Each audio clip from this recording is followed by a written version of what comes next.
Yo, what's up everybody? I'm Cyrus and this is Video Game Virus. Welcome to a late night edition. We're going to be playing some Ninja Turtles 2. Previously was playing this on my PS5, but we'll be playing it over here going forward probably. There were some issues with the emulation on that Ninja Turtle collection, which I was very surprised to find out. Emulation is not perfect. You know, sometimes it can be pretty close, and sometimes it is not. Welcome to the broadcast or show, whatever you want to call it. If you're in the chat, feel free to introduce yourself, say hi, chit chat about pretty much whatever you want. Just don't be a jerk. That's the only rule I've ever had, and that rule stays in effect. Obviously, we're just trying to be cool and have a good time. So feel free to introduce yourself. If you don't feel like doing that, you don't have to. But anyway, I want to welcome everybody that's here already. We've got Down Phoenix. The last line is here. Nodding 56 is also here. Watching the Ninja Turtles movie, by the way. Very interesting coincidence. That's pretty cool. Oh, okay. What's up, man? I wasn't expecting to see the army here with us. What's up, Elbow? How you been? Like I said, I'm pretty much, look, here's the deal. I'm cool with anybody that wants to be cool with me. I don't care. You can do what you want to do and say what you want to say wherever. That's cool. But as long as you don't start trouble here, I don't care. It's fine. It's whatever. But anyway, so Down Phoenix says, so cool of Cyrus to license those sounds out of Nintendo and Tecmo for their video games. Okay, not sure what that means, but all right. What's up, Joe G? How you doing? So anyway, yeah, we're just gonna hang out. I'm gonna also talk a little bit about stuff that's been going on as far as the channel and me and my magazine and the stuff that I own and the decisions I've been making about stuff and blah, blah, blah, blah, blah, this stuff. So it'll be an interesting night. We're hanging out. We're just, like I said, having a good time chit-chatting about stuff. Start trouble elsewhere. So we're going to be playing on my little computer that I've got set up with emulators. I've been doing some tweaking, trying to get it to run exactly how I want. One thing that I want to mention is I'm using a controller. So I bought this a long time ago from my Nintendo Switch. It's a really nice little control for, by 8BitDo. It's sort of a, you can see what it is. I don't have to explain it. And I wanted to use this on this computer with the Bluetooth, but I couldn't get the rumble to work. So I tried it with the wire plugged in and it still couldn't get the rumble to work. And then I read about it and I did the firmware update and everything, but still no rumble in the in RetroArch. I did some reading and they said that you have to get the wired version. For some reason, the Bluetooth one doesn't work. So I went ahead and did that. These are actually, this is the wired one. These are on sale right now on Amazon and Best Buy, and I got it for 20 bucks. So I was like, that's pretty good, and it works perfectly. So Rumble will work for like PlayStation and N64 and all that kind of stuff. So not necessarily for Ninja Turtles on the NES, but I just thought I would mention that since it is on sale. And if you're looking for a controller, the wired one is on sale for 20 bucks. Oh, thanks, Down Phoenix. Thanks. Ninja Turtles doesn't have Rumble. Actually, thanks. Appreciate that. Your 8BitDo blew out? Oh, that sucks. Did you have the wireless one or the other one? I have several 8BitDo controllers. I have the one that's like styled like an NES controller that I use with the little attachment for my NES. And then I have the Super Nintendo regular looking one with the setup for the, Super Nintendo. And then I have this one. I think I had another one too. I haven't had one blow out on me, but that sucks, man. I'm sorry. Last line says $20 is pretty good. You got that from Best Buy. Yes. See, I ordered it from Amazon. And then Amazon changed the delivery date, said it wasn't going to be able to deliver until August the 8th. So I canceled it, and I went on Best Buy's website, and they had it in stock at multiple stores. So I just ordered it and went down and picked it up and got it today.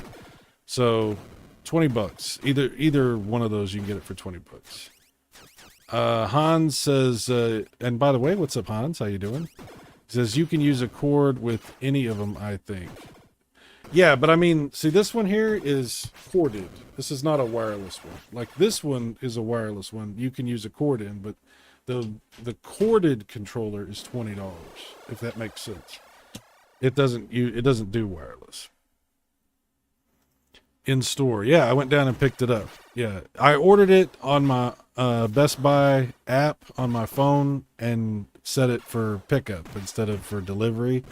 So I just went down after work and picked it up at the store. I might get a pair for the hell of it. It's pretty good, dude. I mean, $20 is not bad. It's really not bad. Where's Franz? Hans and Franz. We want to pump you up. Yeah.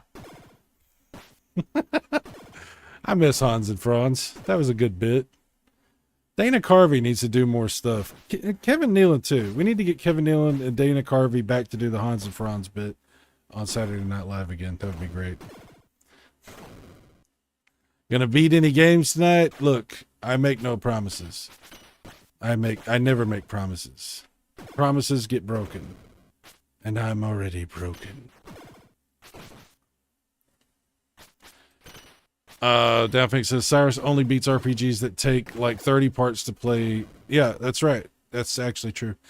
The only time I ever beat a game is when it's an enormous amount of work and frustrating, and I have like a vendetta against the game and I have to settle the score. One of us is going down, me or that RPG, or maybe both of us, and I'll take it down with me. You know, that sort of thing. Anyway. Yeah. I sold a bunch of stuff. I talked about doing it. I was planning to do it. I tried to sell some stuff on eBay. That did not go well. I got screwed around by somebody on eBay. I was selling the Super System card and the regular system card from my Turbo Graphics. I was selling them together, and somebody had like messaged me and said, hey, I really just need the Super System card. If I offer you this much, would you sell that to me? And I was like, well, I mean, I know this person really wants this, and I know it's a hard to find thing because it's a American version, you know? I was like, yeah, that's fine. I don't care. I'll take less, and you'll get something cool, and I'll get something out of it, and it'll be fine. So I accepted their offer, and then I got an email response. I got an out-of-office response from messaging on eBay. What the hell? Like, apparently, you can set an out-of-office response on eBay. So I got an out-of-office response saying they would be out and not back until June of 2024. So I was like, oh, that's a problem. I'm like, well, I figured, like, my first thought was that this is some kind of a mistake.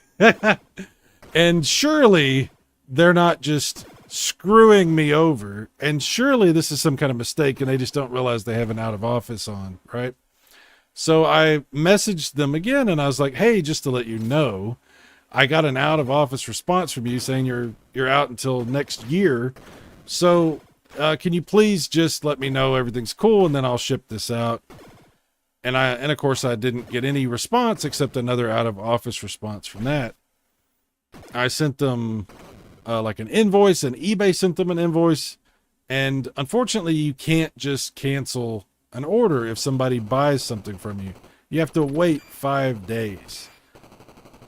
And it's been 5 days. So yeah. I don't know why people do this kind of stuff. I guess maybe they thought they wanted it and then realized they couldn't afford it and just decided to not say anything to me and just pretend like they didn't, you know, like, oh, I don't know about that. I'm out of office. You know, I'm guessing that's what happened, because otherwise the only other explanation is somebody was deliberately trying to mess with me. So whatever the case, they held those items in limbo for 5 days, so I couldn't sell them to anybody else. They just, had to sit there and not get sold, which really sucked.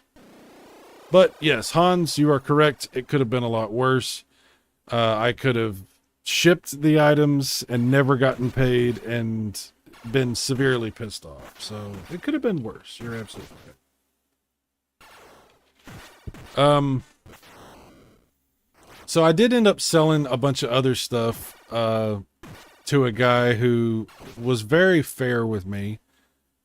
I sold some stuff that I really never used, like my PlayStation Classic, my PlayStation Mini, my portable Atari flashback console, which I never use. The light guns, the pink and the blue light gun for the Sega Genesis, which I always thought that I was going to use, but I actually just used them like a couple times, and I thought maybe my daughter might want to play Lethal Enforcers with me for some reason. No,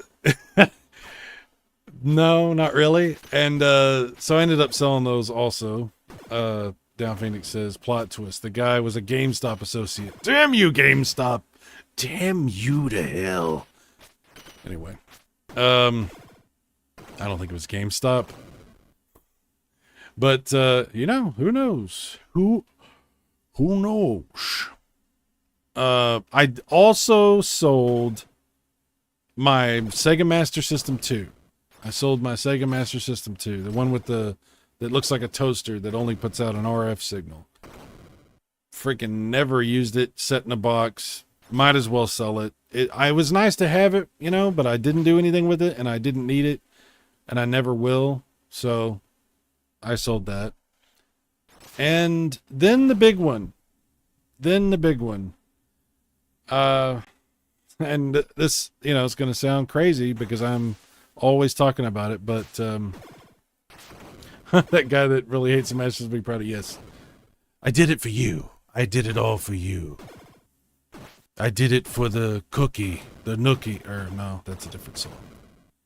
I sold my Atari Jaguar. I sold my Jaguar and all my stuff and all my games. I only kept one thing from it, which was the multi-cart that I had that I bought that had 4 games on it. I didn't sell that. I thought I might find somebody that has a Jaguar and give them that. I thought maybe that would be the thing, is to give them that. But I sold the Jaguar because I don't need it. I can play all the Jag stuff through that emulator. It all runs perfectly. And it was a console that I worried about a lot because it's an expensive console, and I felt like, you never know what's going to happen. And anything, like, I could have another flood. I've had several floods in my apartment. Something electrical could happen. It could just die, like, for no reason. Like my TurboGrafx CD just decided to die for no reason. Which, by the way, a friend of mine said he might be able to fix, so fingers crossed on that. We'll see. But yeah, the Jaguar, it's an interesting console. It's a console that I love for a lot of strange reasons. But I can play all the stuff that I want to play. I'm really more about playing the games than anything else. And I just came to terms with the idea that I didn't need it. And I think it's good to sort of rethink what you need and what you don't need. So, Downfix says, is your apartment ground floor or basement? It's a ground floor apartment that's sort of almost like in the ground a little bit. Like you have to take steps down from the street. So it's almost like a basement apartment, but it's still ground level. It's just the ground is recessed. Yeah, so I've had a lot of water problems. Let's just say that. I had a water heater bust and just the whole place filled with water. I had a pipe bust in the bathroom, the whole entire apartment filled with about 6 inches of water all the way from the front to the back. I had water leaking through my ceiling that came from a busted pipe above me. That was interesting because I had water coming through the air vents. I was like, that's not what's supposed to happen with water or air. So that was interesting. I had another flood, and it almost flooded once from just rain that almost came in. It came right up to the very edge and almost came into my front door. I had all these towels and everything like stacked up, and that almost happened. I've had several floods. It's not been pleasant. But anyway, yeah, talk about floods. But I never have asked for money for the floods. I've never done that. I don't have a Patreon. And by the way, if you guys haven't noticed, there are no super chats. There are no super stickers. There are none of that crap on this channel anymore. It's all gone. It's all been eliminated. There's no memberships. There's none of that stuff. So if you are hearing my sob story about my water, and you're thinking, I'm going to give Cy money. No, you're not. No, you're not. But I appreciate it. But no, you're not. But thank you. It's the basement of the Alamo. Yes. Pretty much. Pretty much. With almost equal results. Playing games, master race, yes. Who do I think I am, playing video games and not just collecting them and sitting them somewhere to look at and have other people ogle over? How dare I play games? At some point, I'm going to play Ninja Turtles. We're going to get to that. Eating paste, I think I'm pretty close to starting to sell my collection too. Are you sure that wasn't a water vent? Yeah, it's funny. It looked like it was an air conditioner vent. At one point, air conditioner air did come from it, but I may have been mistaken, and it might have only actually been intended for water the entire time. But when the maintenance guy came and tore a hole in the ceiling and worked on it for like 4 or 5 hours, he didn't mention that. So if that was the case, they did a very poor job of communicating. But it's still a possibility. By the way, we'll go back to what you said a second ago. Pretty close to selling your collection. I'm going to be selling more stuff. Obviously, I got to sell those system cards, which I don't need for the TurboGrafx. If I do get my TurboGrafx CD fixed, I can just use the Turbo EverDrive, this thing, as the system card. This will actually work as a super system card now. But I don't even need that really. I don't know. I might end up selling the TurboGrafx once I get it fixed. I don't know. Because I do have the Turbo Duo, the PC Engine Duo, and I have this computer, which I have loaded everything onto as well. So, yeah, I'm just sort of rethinking like what I need and what I don't need, so to speak. But I don't blame you for considering selling stuff, because here's the thing about retro hardware, right? It's really cool, right? It's really cool, but it's not going to last. It's not going to last. And we talked about for years, at least I have, that this stuff is going to fail. At some point it will fail. I don't know when that is. We try to hope that it'll last as long as possible, and some things are built better than others. And we hope that these things will outlive us, some of them. But not all of them last forever. The future of retro is emulation and FPGA stuff. I mean, that's what it is, right? And I'll tell you what, the emulation that I've been playing with, that I've set this computer up with, has come like light years from where it was a few years ago. I'm very, very impressed, and I'm very happy with what I've got set up on this computer. It's going very well. I will never get rid of all of my retro hardware, because I do love it and I want to play it on my CRT and all that. It's really cool. But yeah, I mean, sometimes you got to think about what is best for you. Is it best to hold on to everything, or are there some things you can get rid of? And what, you know, how do you want to find that balance? But for me, it's never really been about collecting anyway. It's always been about playing the games. So that's why I'm not really I'm actually not broken up at all about getting rid of the Jaguar. I'm actually kind of relieved that it's gone, because it was a really expensive console I had 29 games, and I was like, it's kind of like, man, cat hair. It's your fault, Jon Snow. It was kind of like just taking up this like space in my mind where I was like, what is going to happen with this stuff? And do I need to sell this before something happens? So anyway, it felt good to move that on and let somebody have that really, really wants it, you know, because I'm fine with the emulator. It's actually really good, and I'm not worried about that at all. See, last line, no more super chats, just regular chats. That's right. Nothing here is super, except Super Nintendo. That's, you know, that's super. The false prophet. Chris, what's up, Chris? He says, a year ago, I started to sell off stuff I wasn't using. Feels good to let it go. Still kept 80% of my stuff, just needed to trim it down. Absolutely.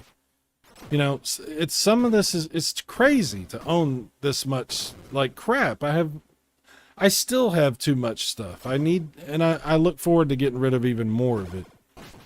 It is a very kind of freeing, liberating thing to unburden yourself from stuff. And I'm trying to do more of that. But not everything. Not everything. How do you sell very expensive items?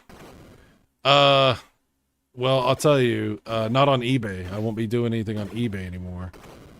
You need to find somebody, you need to be willing to take less than what you could probably get for it on the market.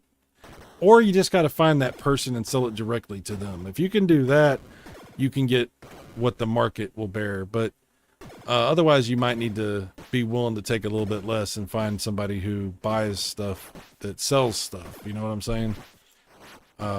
So, I mean, I got a very fair deal. I didn't get screwed over. I got a very fair deal for my Jaguar and everything. I don't feel bad about it or like I got ripped off or anything. But I know I could have gotten more money, theoretically, you know. But I was fine to sell it to somebody that, it was, you know, I talked to a one-on-one. I know people that know this person, and it's a good relationship to build, and because there's other things I'm going to sell, and, you know, so I was fine with that whole situation. Like if I had a game that's worth like 5,000, how would I sell that? That's a good question. You might, I don't know. You might need to, if it's worth that much money, you might want to put that up as an auction somewhere. You might really want to do that. That's a lot of money. Yeah, nothing I have is worth $5,000. So I would probably think about like some sort of an auction. There are places that will help you with that. And then there's like, I mean, I hate to suggest eBay, but like maybe a place like that, like eBay, something like that. It's a lot of money, dude. Silverwings, I thought the environmentalists say all these plastics and such will last for thousands of years. Well, yeah. I mean, theoretically, I guess, right? Some things might last for thousands of years, but not intact, probably. Plastic doesn't last. I don't know. Everything degrades. I don't know. I'm not a scientist. The hell is this? You think you're coming here for science? Yeah, you should know. My brain is Swiss cheese. I know Jack. Crap, brother. Downfink says you can just ever drive it up for any of the old consoles you hang on to. Absolutely. That's true. It's very true. Plastic will, just not the good stuff. Well, okay, so that's the other side of that, I guess. Someone says, was the Jaguar expensive when you bought it, or did its value go up in time? I got mine for $100. Oh, see, that's a good point. when I bought it, it was more than 100, but it wasn't anywhere near what it is now. So, I think, and I'm not 100% sure about this, but if I was to add up all the money that I put into the Jaguar, like how much I spent on everything, I think I got about that back. I think I got about the same back that I put into it. Total, from all the games I bought and everything. I think I pretty much broke even. I didn't make a bunch of money, but I think I might have lost a little bit of money, but not very much. I got a pretty fair price for what I spent on stuff, because I got this Jaguar, I guess it's been, I don't know, maybe 4 years, something like that.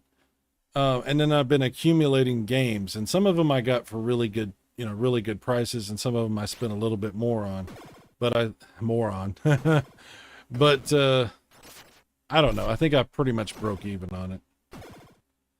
Pharaoh Man 23 says this game and Rad Racer were staples of my childhood. Dude, I love this game. And this version of it, I know it's not as good as the arcade version. Yeah, but I still love this version. It's so nostalgic for me. Absolutely. I'm going to play it in a minute. I promise. I promise. I swear. I pinky promise. Joji says, which emulator do you use for the Jaguar?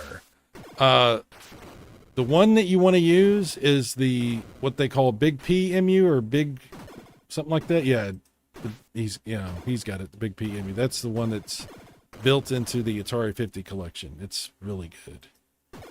Tyler said selling a Jaguar would feel like getting a tumor removed. It's not a tumor. Get down. You son of a bitch. It's a very good emulator for Jag. Yes, it is. Tyler, come on. Alien vs. Predator is worth alone. AVP is pretty badass. AVP is pretty badass. I still love that game. Han says, I'd sell on a forum or Reddit just to make sure the person has good feedback. Otherwise, you could sell on eBay, but there's a chance you'd get ripped off. Yeah. There's always that risk. That's why, for me, it was worth it to find somebody that was reputable, that I knew people that had dealt with them on a regular basis.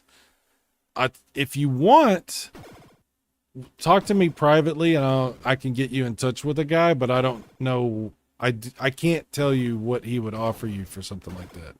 That's something y'all would have to work out. But it's a guy that my buddy John Retro Bro referred me to. So if you want, get with me privately, and we'll see what I can. I mean, just it doesn't hurt to just see what he can do, But that's up to you. Chris says, for me, letting some stuff go wasn't a money thing. I just got annoyed seeing stuff everywhere, dude. Yes. It's not just about the money. It's about sending a message. No, it's about it's about your life. Damn cat. I knew I had hair in my mouth. I was trying to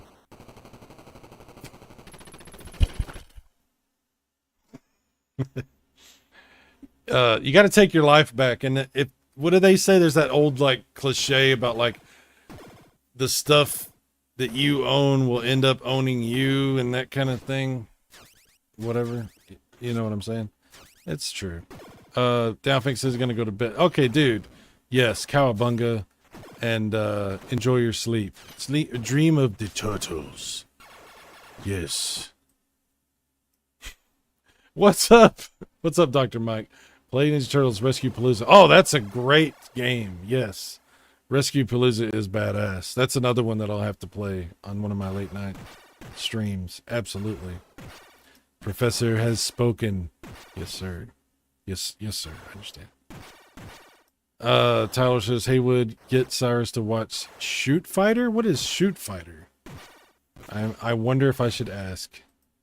Silver Wings, I like this version better unless you have 3 other people. For 4-player mode, this has 2 new levels. That's true. Baxter Stockman, boss fight instead of redundant Bebop and Rocksteady. It's pretty cool. I like it. I like it very much. Shoot Fighter 2. Okay, I don't know what's going on with that. This is my favorite version of the game. I like it a lot. Did you play Rescue Palooza? Oh yeah, I played it. I haven't beaten it. I haven't played that far, but I did play it. It's been a while. I will have to play it again. I'll have to do a stream on that one. Farewell, sweet prince. Good night, down Phoenix. Fight Club quote? Okay, I missed this, I guess. Didn't play that. In Soviet Russia, you do not own stuff. Stuff owns you. Yes, that's correct. That is correct. All right. We just have the one me, so we'll just play Ninja Turtles by myself. All by myself.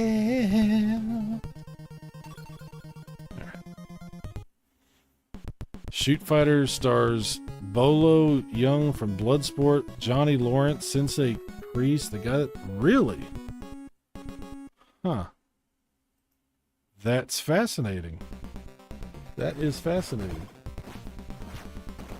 Yes, I do have Turbo. Thank God. I insist on Turbo. The older I get, the more valuable Turbo has become. Holy crap. My fingers get some sore. I tell you what, my fingers get so dang sore. I can't even like use the dang controller because my finger's so sore. Tell you what, I'll be trying to bang on them dang old buttons, and them old buttons, they be banging back. I've been looking at my thumb and I'll be like, come on, thumb. What you gonna do, thumb? And the thumb be like, well, who you calling thumb? And then we're both getting an argument calling each other thumb, looking in the mirror. It's not good. It's not good to look at yourself that much, especially for me.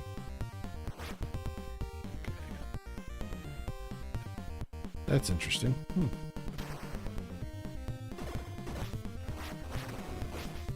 Ouch! How dare you, sir? How dare you? I do like their outfits, though. They're very color coordinated.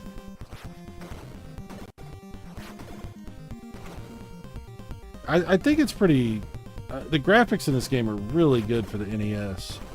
Oh, and I did set it to where there's no sprite limit, so hopefully there'll be less flicker in the game. Pizza Hut. See, that's what you're missing when you play the Turtle collection that they put out. You don't get the Pizza Hut reference stuff.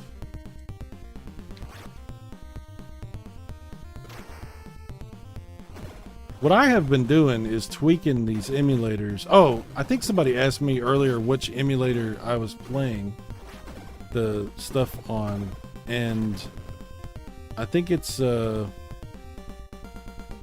on, I'll tell you a second. See if I can do this without destroying my world. I think I may have screwed up already, but we'll see. Let's see. How do I do this? Okay. Info. Yeah, FCEUMM. That's the one I'm using. So it's pretty cool. And what I have done is I've set the emulator to where it synchronizes exactly the refresh rate to the display rate that this game, that the emulator is trying to do. So it's 59 point something frames per second, and then I have that capturing it at the exact same frame rate too. So I'm actually, and I have this as integer scaled, and it's like slightly cropped at the top and bottom, but you can't really tell. The overscan pretty much takes care of that. So I'm very happy with the output of the picture that I get. It's actually really nice. Sir Wings, do you know this one has the heart attack piano A, then B fast? Oh, does this one have that? Let's see. How do I do that? Oh yeah, you're right. It has the, yeah. Hang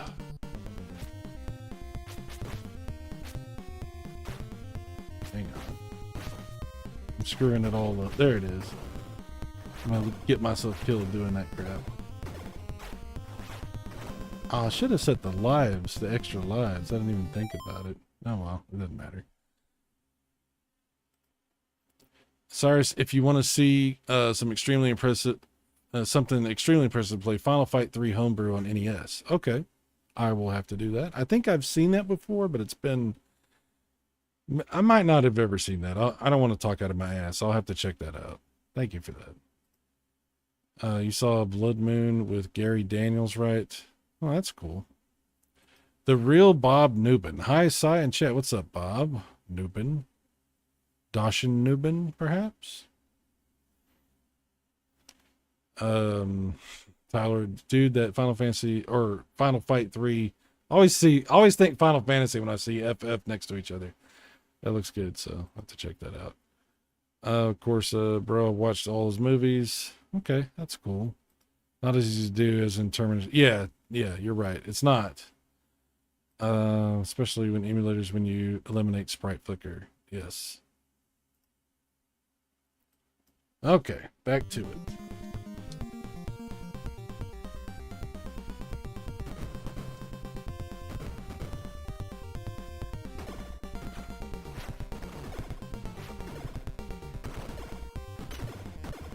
I mean, I think the picture looks pretty good, right? I'm pretty happy with it.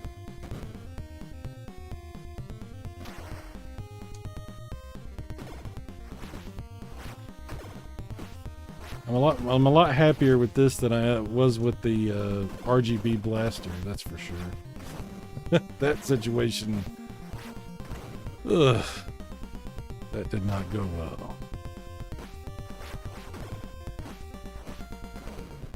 Yeah, I do. Yeah, flexibility of emulators, especially now, they've become so advanced. I mean, there's so much you can do that you never could before.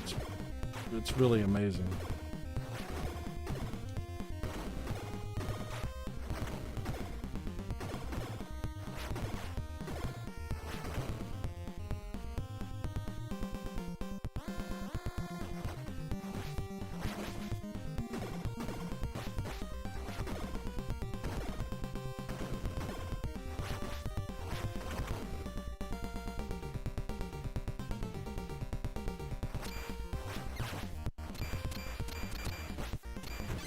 Ah, crap.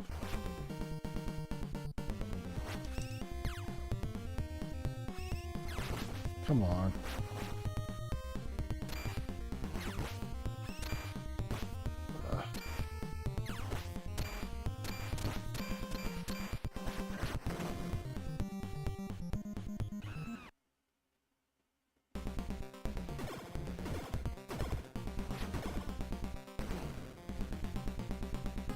Yeah, back in the day when this came out on the NES, this was so impressive. It was like, wow. I mean, it's not exactly like the arcade, but it's pretty dang good.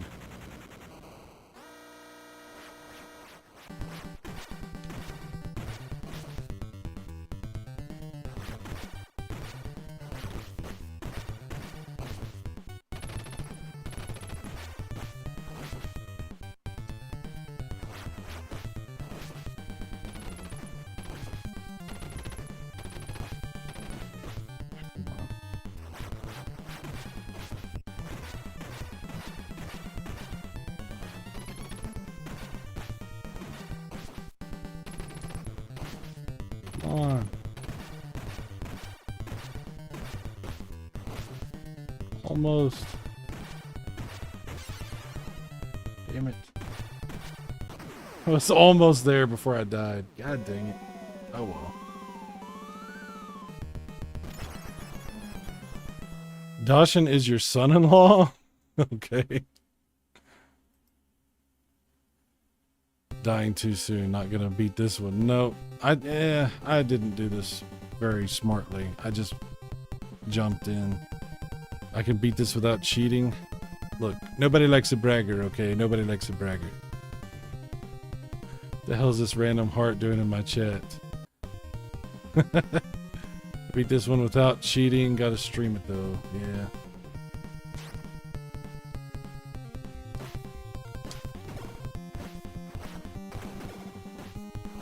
Back in the day, I beat this without cheating, like back in the day, but it's not easy to do. That's definitely something that I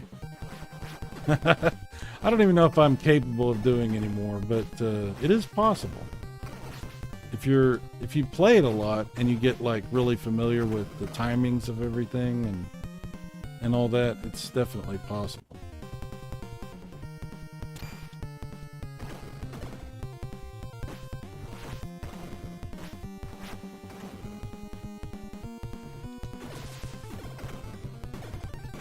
Ouch.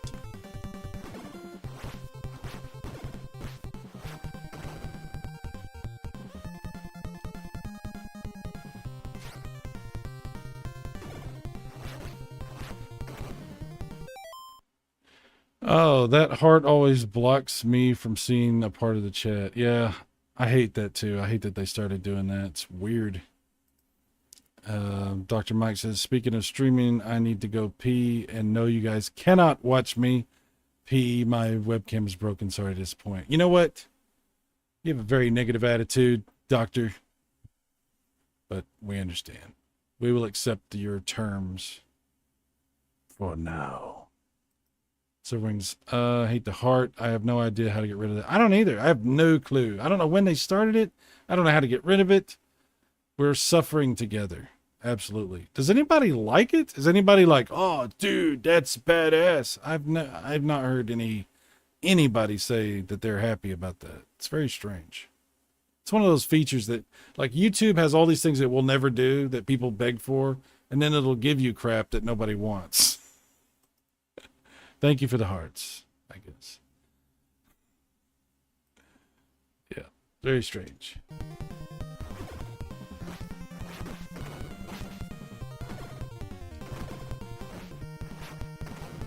Man, I'm already down to 0 lives. That's great. Oh boy, now they're throwing dynamite. Ouch.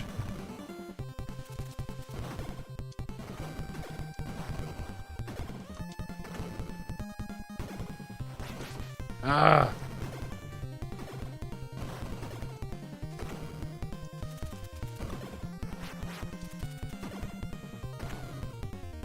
Freaking dynamite. Some pizza up here? Yes. Thank you.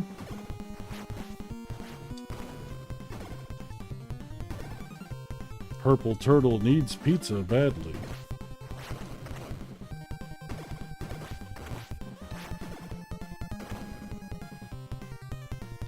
Oh, she got away. Good. I don't want to hit her. Okay, so if you guys were watching when I streamed this on the PS5, when it starts to scroll down, that something weird was happening with the screen. I just want to see what happens here. I'm sure it won't happen, but I mean, I could be shocked that something could be going on. Emulation might not be good here either. Looks like everyone can see them pop up when you press it.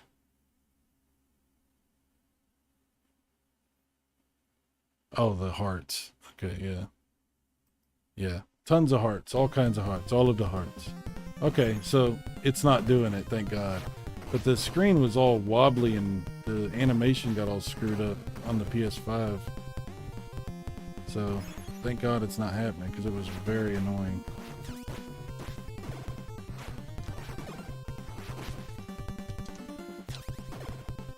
I wonder why that was happening like that. It's really weird. Ugh. Sure could use an extra life. I think you have to get like 200 to get an extra life though, so I don't know if I'm going to be able to survive long enough to get one. Pizza! Pizza! Radical, radical!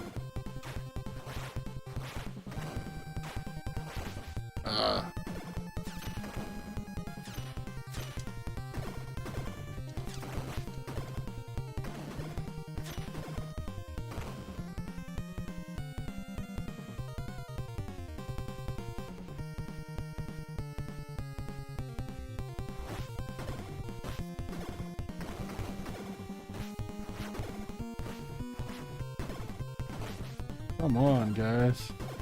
I'm almost dead.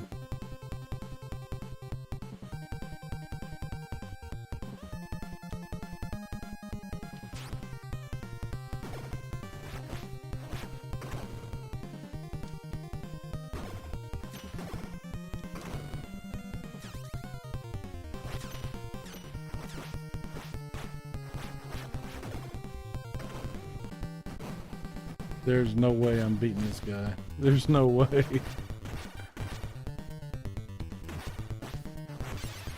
Yeah. Okay, well, it looks like I'm continuing. I believe you get extra life at 200. Can farm at the level highway, kill motorcycle guys. Yes. That's a good idea, actually. That's a good idea.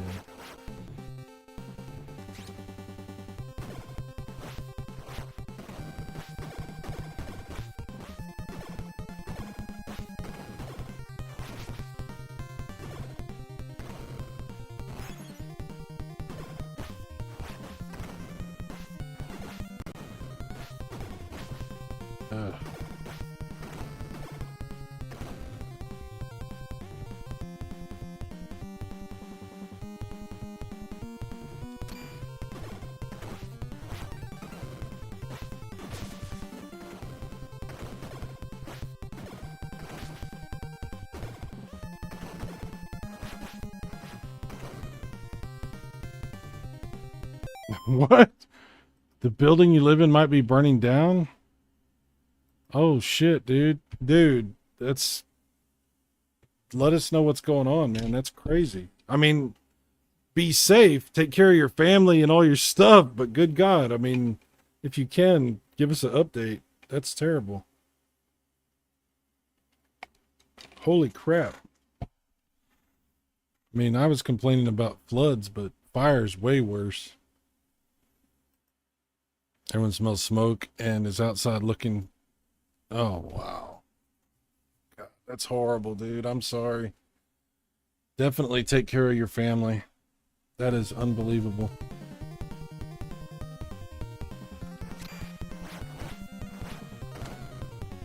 Grab that $5,000 cartridge while you're at it. Put that in your pocket. I'm just saying.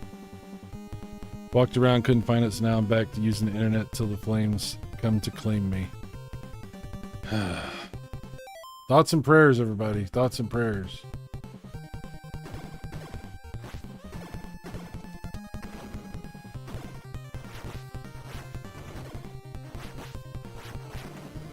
I don't know that it is on fire, just smells a lot like smoke.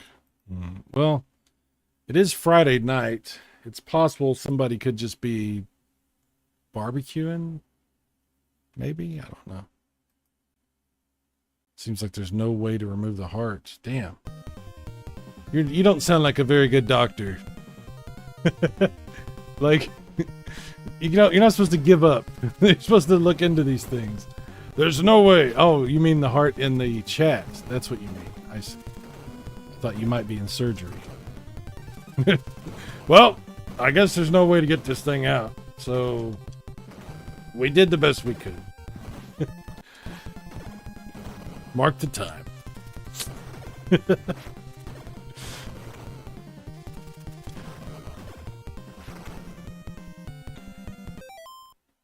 Oh, my mint Hagane is already out of the apartment, or I'd be mauling stuff. Dude, I got a Hagane cartridge also. I got a Super Famicom one from Max. I plan on holding on to that one. It's not as impressive as yours, obviously, and that's not the first time I've said that. But yeah, it's pretty cool. That's pretty cool. I'm very jelly. Dr. Mike says, here in Canada, we've had forest fires for weeks, and a tornado hit 3 minutes away from my house. God dang, man. Yeah, make your peace with God. Whatever's going on, figure out how you've angered the Lord. You know, I'm just saying. If you see like an ethereal glowing mist approaching, Find a sheep. Put the blood above your door. I'm just saying. This could be, I don't know. It's just a suggestion. That's what I said. Hey, would you blow me? It's a close forest fire. It might be, yeah. I smell the fire from New Jersey and it made the sky orange. Gotta upload a video. Dude, yeah. Dude, yes. Upload the video. Absolutely. Everybody go check out Silverwings' video when he gets it going. That sounds pretty cool. Ooh, pizza. Ooh, pizza.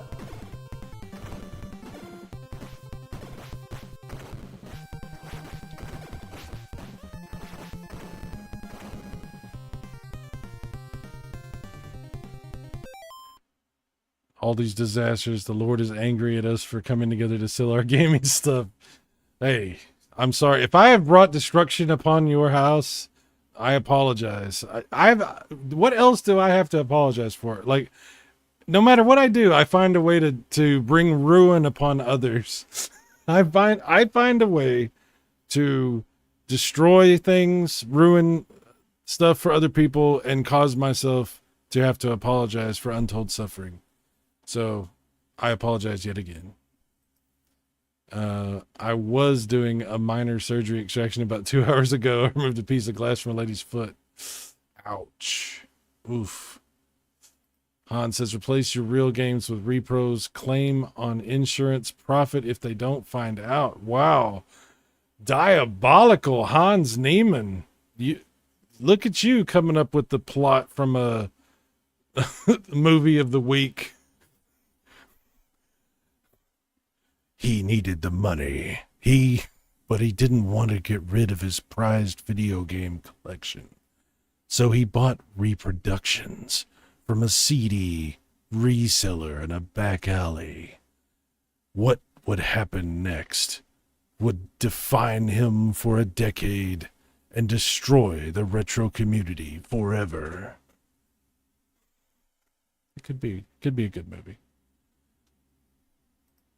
Silverwing says, eating paste, I'm safe, haven't sold a game in years. Yeah, Silverwings has awesome stuff, man. I love watching your videos and stuff when you're talking about the game that you have and you go through all this stuff and then you play through it, and really good stuff. Silverwing, if you guys aren't sub to Silverwings, definitely sub. He's got a great channel. I honestly don't know how.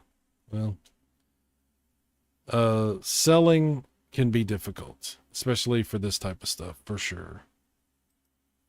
It's probably time to learn, I think. Yeah, it might be.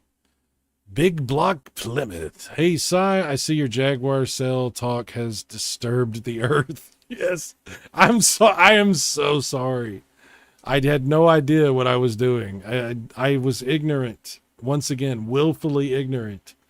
And I brought the downfall of retro gaming. I apologize. And possibly burn down an apartment or a housing area. I don't know. It could be bad. Han says, there was actually a big controversy when some Neo Geo guys said he had this unreleased game and it turned out to be a repro or something. I never really... Wow, that's interesting. Huh. Dude, that's another console I do not regret selling at all. The Neo Geo AES. It's an awesome system, and it's for the people that can afford to really do it right. Go for it. Have a great time. Knock yourself out. It's badass. But it just didn't make sense for me. It made so much more sense to just do something else, emulators and stuff like that. But I just don't regret selling it because it was, it was just too much. But yeah, that's a crazy situation right there you're talking about. I never heard of that before. I have to look into that. Joe G says, I recall the stream where Cy announced he purchased the Jaguar. Full circle. Now it's gone. When was that? I can't remember exactly how long ago that was. I think it was like 3-4 years ago, something like that. Something like that. But Yeah, yeah, Joe, you remember, man. That's the Jaguar, the Atari Jaguar. I still love the Jaguar. Me selling my Jaguar is not a reflection on my feelings toward the console. It's just I can play the games without having to own one. And if I don't have to own it, then I was happy to sell it. Because I do like the games. Because I'm weird. I'm super weird. But yeah, I don't regret selling it at all. It's going to be more expensive to get a Neo Geo back. That is something I don't ever want to do. But I definitely, you know, like I said, I give credit to anybody that's doing that and is having a good time with that console, because the Neo Geo is really, there's so many ways you could do a Neo Geo. You know, you can do a consoleized MVS or an AES or one of these like Neo Geo like branded like emulation consoles. There was that one wood panel Neo Geo that was, I think it was Analog that made it, wasn't it? And then there's like Mister and all that, but there's also emulation, and I'm fine with emulation for Neo Geo because it's really been perfected. I mean, Neo Geo emulation is, for all intents and purposes, exactly the same as playing on the arcade. I really don't see a difference. I don't feel a difference. You know, I've had the real thing and I've played emulators, and as long as it's a good emulator, I'll tell you this though. I tried to buy all the Neo Geo stuff on, what was it? On Steam, I think? It was on Steam. And the emulators that they had set up for buying those Neo Geo games, not on Steam. It was Xbox's or Microsoft's gaming, whatever it is they had for PC, right? And it would be like cross-buy. So you would buy it and it would give you the Xbox version, and it would also have the PC version. Maybe I'm not remembering that correctly, but anyway, my point being, the games ran like total shit. Whatever emulator they had set up, that was the first time I'd ever seen Neo Geo emulation that wasn't good. So I ended up getting my money back and then buying those games on PlayStation, and they run perfect on PlayStation. But it's just crazy. Sigh, breaking up with Jaguar. It's not you, it's me. Well, I didn't actually, I mean, yes, I sold my Jaguar. Yes. I sold my games for my Jaguar. That's true. But I can still play the games and they play the same. So I have no problem playing them on that emulator, on the Big P Emu, because it works really good. I don't regret that at all. And honestly, I mean, the Jaguar controllers are pretty good, but you know, this is a lot more comfortable. It's just a lot more comfortable. Vinny Zero, what's up? Neo Geo emulation is perfect 1-to-1. It's pretty damn good. Like I said, assuming you get a good emulator. Eating Pace, just work the lag out your harder whenever possible. Absolutely. Eating Pace, I have a question. What is your question, sir? Please feel free. Silverwings Pizza Hut don't have any near me anymore, and I got a coupon from one of the newer games. Oh man, you don't have a Pizza Hut near you? That's weird. Damn. Thought they were everywhere. Okay, Eating Pace says, has this change of heart about owning decaying hardware change your opinion of the Analog Duo FPGA system, given that it will be arguably the best FPGA system?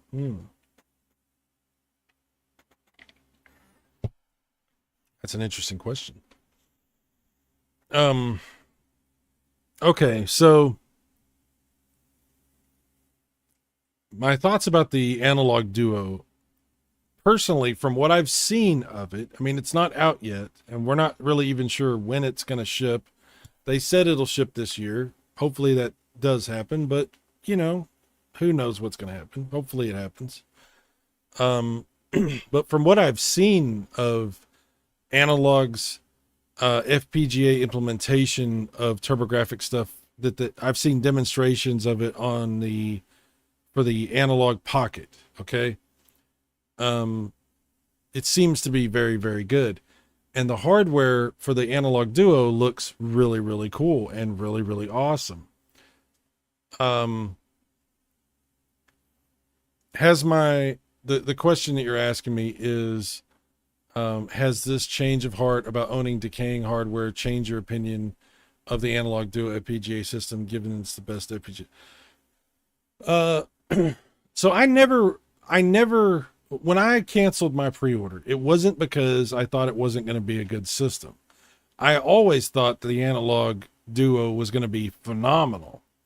And I still believe that. I think the Analog Duo is going to be, like you just said, probably the best FPGA system because of all of its capabilities. Because it'll take CDs, and that CD drive gives you so many options. Hopefully, they open that thing up to other cores, because that would be your ticket to a lot of really cool stuff. And it's got USB ports. Obviously, there's a lot you can do with that. It's got an actual PC engine controller port, which is badass, and a headphone jack. That's pretty cool. Takes turbo chips. It has built-in super graphic support, arcade system card support. It plays everything, and it's amazing. It's really cool.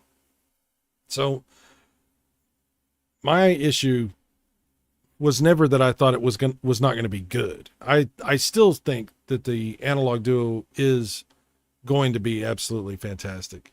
And I'm not saying anything bad about it. I'm not saying anything bad about the company either. You know, me canceling my pre-order is because, number one, I needed that money. I did need that money. Number two, I am downsizing things. I'm trying to consolidate my gaming experience into as few devices as possible. I've got this little computer here set up with tons of emulators, and including TurboGrafx and all that stuff, and it runs perfectly on here. So I don't regret canceling my pre-order at all. For me and what I'm trying to do, it would have been yet another thing, yet another box, another cable to switch in and out, another setup, another space that I don't have for something. You know what I'm trying to say? So I don't regret canceling that. But I would love to play one. I would love to have time playing one and get, play with it a little bit, learn about it, get a feel for it. I would love to have that experience. It sucks that there's no way to rent one of these things. Like, you remember back in the day when you used to be able to rent consoles? I rented so many consoles because I just wanted the experience. I didn't want to own something, the Sega CD when the Sega CD came out. But I did want to have the experience. So I rented a Sega CD, and I was like, okay, I get it. And then years and years and years later, of course, I bought a Sega CD, but I'm talking about back in the day when it was relevant. I wish I could rent an Analog Duo just so I could have that experience. But, no, I don't want to own things. Like, there was a period of my life after I got divorced where I really wanted to own stuff. I was like constantly buying stuff, and I made a lot more money back then too. So I was always buying stuff, and I would think about, I would get like obsessed, and I'd be like, I want a Neo Geo. I'm going to get a Neo Geo. And then I would buy a Neo Geo, and I'd be like, man, this is awesome. But then I would be like, no, I want an Atari 7800. I need a 7800. So I'll buy an Atari 7800. Then I start buying games, and I would just keep buying and buying and buying, just buying and buying and buying stuff. And then when all that stuff happened with COVID and I was out of work, I ended up having to sell a bunch of stuff back then. That was great because that really was like, okay, I don't need as much. I don't need to keep buying stuff. And that's actually when I started selling stuff off and paring back on things. So this isn't like a new thing for me. That, selling the Jaguar might seem like it's this, like, it's this huge statement that I'm making about the Jaguar. No, it's really not, because I didn't even own this Jaguar until just a few years ago. And the only other Jaguar I ever owned was back when it originally came out. And I only had it for like a year or two, maybe, whenever it first came out. So I'm a big fan of the idea, like we were talking about earlier, of reducing what you have, you know, because sometimes, and let me say this also, sometimes we have too many options. We have too many things, and we like, if how many how many times, like, have you bought a bunch of games like on Steam or whatever, and then you never play them? Like, you just get this bigger and bigger and bigger back catalog of games you never play, but you keep buying the games and you keep telling yourself, well, I'll play it, and then you just don't ever get around to it. So I think that reducing things down into consolidating things down into smaller physically, you know, physical space, but also like consolidating things into libraries that are more uh that are smaller, that are more accessible, will maybe make me play some of this stuff more. You know, my Wii U, I have a pretty good Wii U collection sitting right over here. I think I have I don't know, maybe 25, 30 games for my Wii U, and then also the digital ones and stuff. And I just don't play it, but I really want to. And the more I reduce stuff, the easier it is to hook up the stuff that I have left and then start thinking about playing that stuff more. So anyway, I'm kind of rambling, sorry. So Wings, how do they play without the number pad controller? You talking about the Jaguar stuff? Well, you know, most of the Jaguar games don't really use the number pad that much, and if I need to, I can set up the number pads on my 10 key on my keyboard and just hit the keys. I mean, I keep my keyboard right here, so I mean, obviously, I'm going to be playing them on that computer. So I don't know. The fire truck is there. Oh shit! I'm sorry, I was yakking. I didn't even see that. Holy crap, dude! Be safe. Absolutely. Pix or it didn't happen. Pix or it didn't happen, by the way. I'm just kidding. Plymouth says I pre-ordered Analog Duo and I don't even own the TurboGrafx stuff besides the Mini. I have a purchasing problem with video games, dude. Yeah, I understand. I understand. I have this problem. I'm way better about this than I used to be, but like me and Max, or me and my buddy Eugene, we would like get on eBay and just start looking at stuff, or get on Etsy, or get on one of these things and just start looking at stuff and talking each other into buying stuff. And Max actually helped me get a couple of those Jaguar games that I had that were really hard to find. And you know, that was one of the reasons I had waited so long to sell the Jaguar, was because I felt like there was a connection. You know, it wasn't just nostalgia for the Jaguar. It was also this personal kind of thing between me and a friend of mine, you know, because he helped me get stuff for the Jaguar, and I would talk about it with other friends of mine, and we'd talk about it on the channel. And so it wasn't just the nostalgia of the console and the games. It was also like sort of this thing that had become, does this make sense what I'm saying? Like the Jaguar had become sort of like a little icon for this channel and for what I'm doing on YouTube. I mean, I don't know if that makes sense, but so it was hard for me to let go of that and say, I don't need this thing in order to have, you know, I can still play the games. I still have my connection with my friends and with you guys and with the channel the same way. I don't need to physically have the console to do that. So I'm glad I finally made that decision, but I was dragging my feet on it for a long time. Absolutely. I'm too deep in the hoarding to turn back. No, you're not, Hans. We believe in you. We all go home and nobody goes home. We got you. Joe G, not that long ago, Jaguar emulation was awful. Yeah, see, that's the other thing. You're absolutely right, Joe. It wasn't until that emulator came out, until the Big P EMU came out.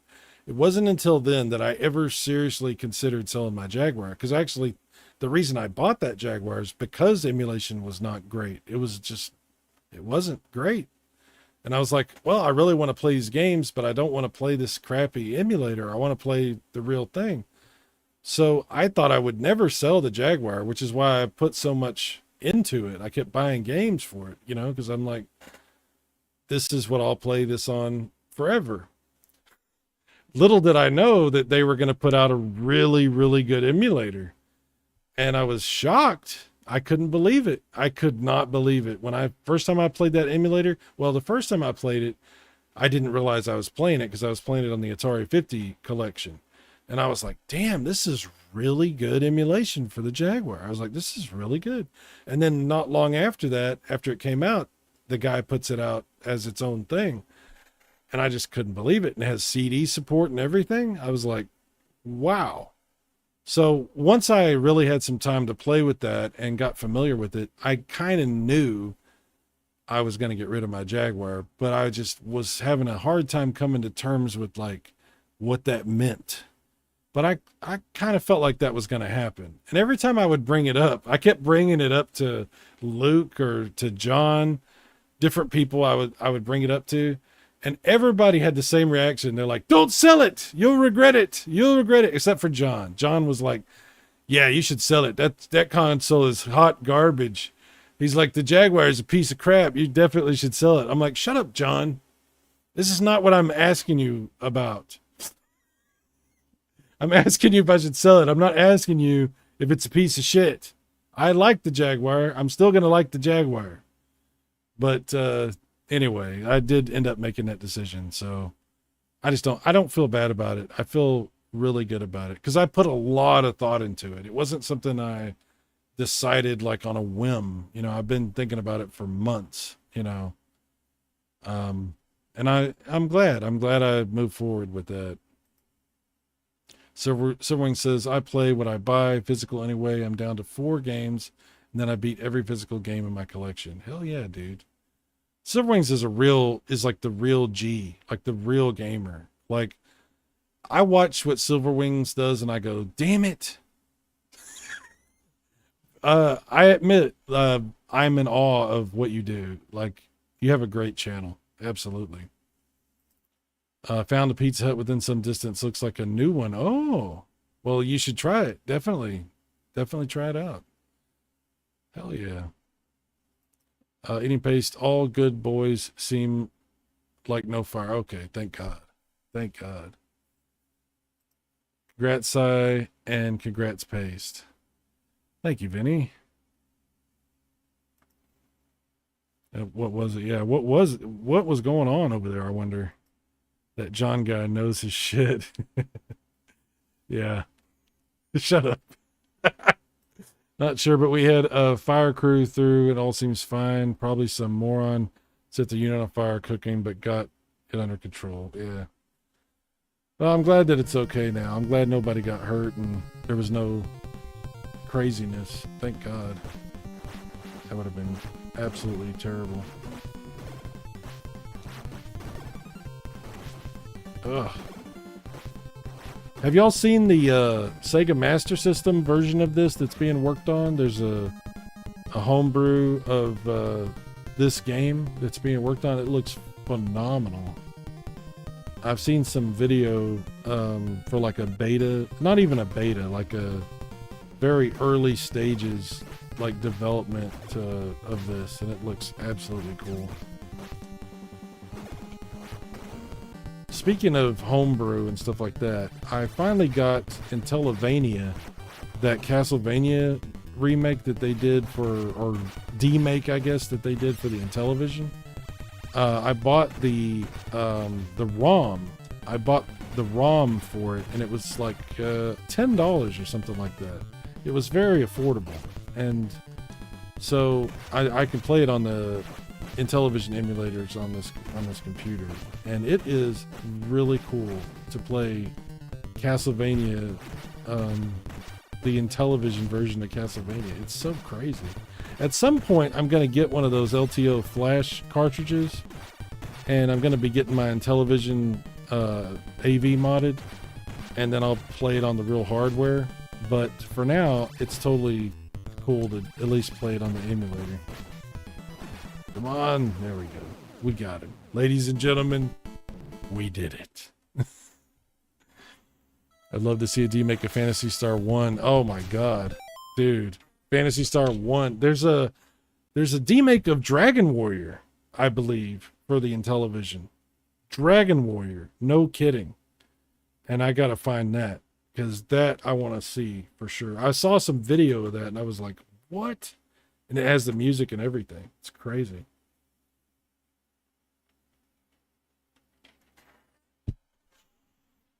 Someone says, I just messaged the two guys that got into Guinness for beating every game on the NES and N64, asking how they got into Guinness.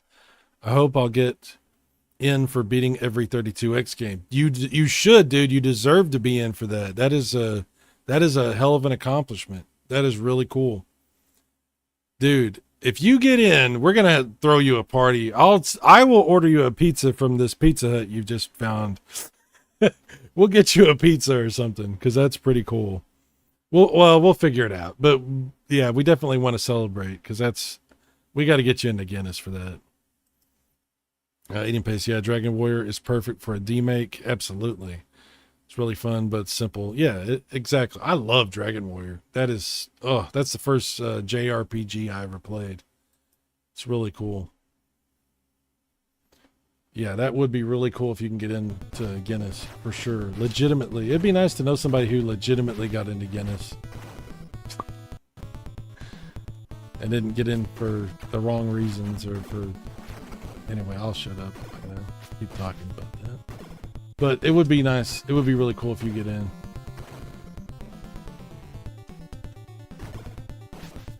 Uh-oh, it's hammer time. Can't touch us. These guys are too legit.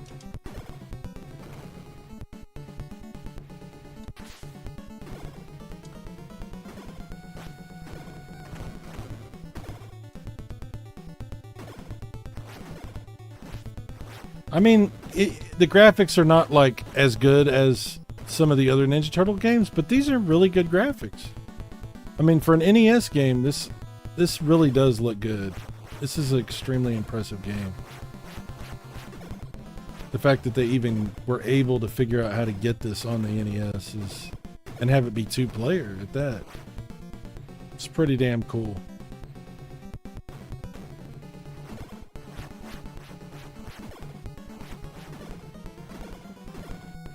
If they could have got 4 players on this, though, that would have been... I mean, I know the NES, it has its limits, but if they could have figured that out, holy crap, that would have been by far the best 4-player game on the NES.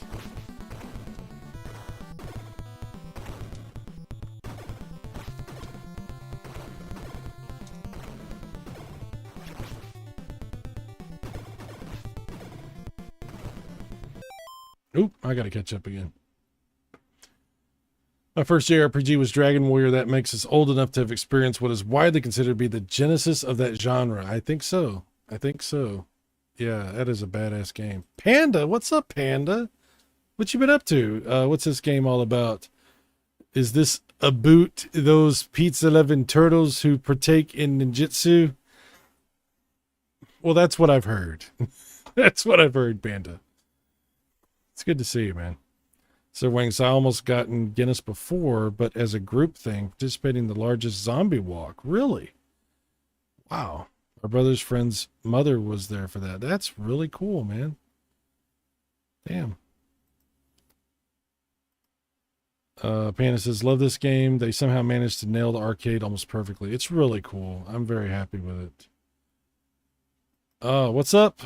Baz Fans Hot Hits. I don't know if I'm saying that right. Eating Pace, yeah, they did. This game is one of the best arcade ports and certainly is the best arcade port of its time. I think that is an interesting thing to say. I'm trying to think of what else could compete, because this is a phenomenal port for the NES. Absolutely. Late Night Panda Attack. What's up? In fact, they added level. Yeah, there's 2 actually. Yeah, We were talking about that earlier. It's 2 extra levels. Yeah. Yeah, it is way. I mean, the first turtle game it's interesting, but it's not really. This is what a turtle game is supposed to be like. So, yeah. Saved all my money when I was a kid to buy part 1 on NES. Didn't like it. Was really sad when this part 2 came out later. Yeah, dude, I was so stoked. This was the one thing I wanted that Christmas, and I got it, and I played the ever-living shit out of this. I played it all the time. All the time.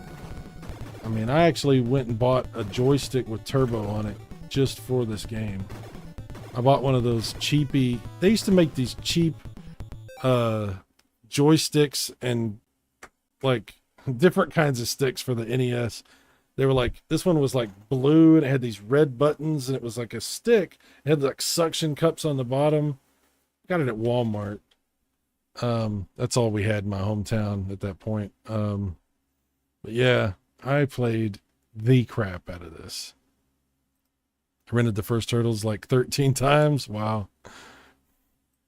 The third game. The only problem with the third game is it came out so late that a lot of people never played it. You know, it came out really late in the NES life, and a lot of people didn't even know it existed. By that time, we were moving on to other things, you know, but Turtles 3 is great, and I'll definitely play it on another one of these streams. I've been trying to work my way through these games, and I just ended up having a lot of problems. I tried to play these on the collection for my PlayStation, but the emulation is terrible. Like, there's all these weird things that happen. The graphics get messed up. And so this is a lot better emulation. This is a much better way to play this. Turtles in Time is arguably the best arcade port. Turtles in Time's great. I love the Manhattan Project for the Genesis, Turtles in Time on the Super Nintendo, the arcade Turtles in Time. I love so many of these Ninja Turtles. And then there's all the Game Boy games, which are actually pretty cool. There's so many awesome Turtles games. Absolutely. Turtles in Times dethrones this easily. Yeah, well, it's a lot more advanced. Absolutely. My brother got TMT3 on his birthday. Dude, that would have been a good birthday present. That would have been a really solid birthday present right there. Yeah, Turtles 3 is really good. Baz Fan says, I went through so many crappy joysticks as a kid. Their back garden became a joystick graveyard. Oh my God. Yeah, they didn't last, those crap joysticks, but they were cheap. They were really cheap. You get them for like 15, 20 bucks. Such a shame they never ported X-Men Arcade. Oh my God, dude. Yes. Rented first one a few times, owned and loved the second one, never played the third one. Oh my God, you should definitely play it. I mean, hopefully you played it by now, but if you haven't, you definitely should. What's the worst Turtles game? Ooh. What's the worst Turtles game? That's a good question, and that's going to be a subject of much debate. It depends on how far you want to go, because the ones on the PlayStation 2 have some issues, and there's a couple of Game Boy Turtle games that are not that great. Tournament Fighter, well, which version are you talking about? Because the Super Nintendo Tournament Fighter, I think, is really good. The Genesis Tournament Fighter is not as good, and the NES one, oh my God, yes, okay. Yes, the NES one, yeah. Simpsons Arcade did come out digitally for 360. Yeah, I got X-Men Arcade on the 360 also. That came out on that. Yeah, X-Men Arcade still runs on my 360. Unfortunately, it's not a backwards compatible game. Maybe it is. I don't think it is, though. I think it's not backwards compatible. Neither is that Turtles game. That remake of Turtles in Time for the 360. That's not backwards compatible either. Eating Paste, I was going to say Fall the Foot Clan on my Game Boy is my least favorite. Yeah. Yeah, that might be. I remember there was a Turtles game on the Game Boy that I didn't like, and then there was one that I really liked. And I can't remember which one was which.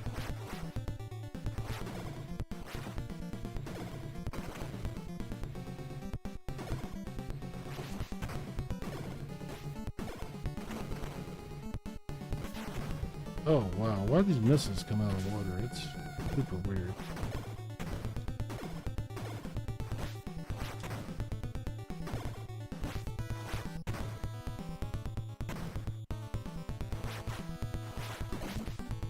Damn, these guys and their swords. Swords. I'm already down to no lives left. God dang it.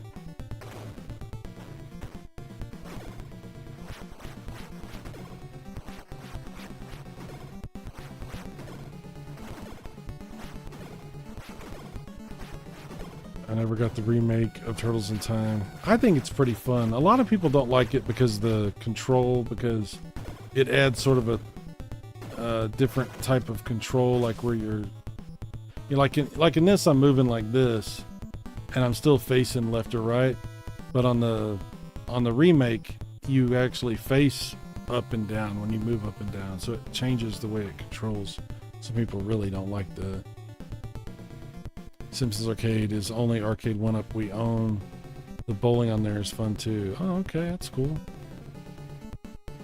Except a half-eaten turkey sandwich is trade. Sir, I have dibs on the turkey sandwich. How dare you? Giving away what's mine. Okay, well, never mind then. You can keep it. If it had Swiss cheese, then we would have to talk. I like a present for my son. It was like a present for my son, so I feel like I should say yes, Panda. Okay. Ouch. Oh, I'm hitting the wrong button. God dang it. Getting my ass kicked, so I'm hitting the wrong button. It's the only bad thing about going back and forth from a game and trying to talk is there's no way I can... I'll never be able to play a game and actually do anything worth a crap. Because I cannot concentrate on two things at the same time. I could barely concentrate on one thing at a time.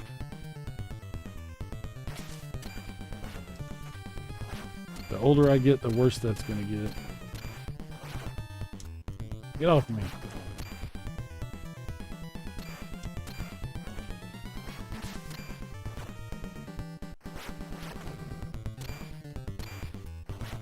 I mean, these are really good graphics right here for the NES. This is actually really impressive.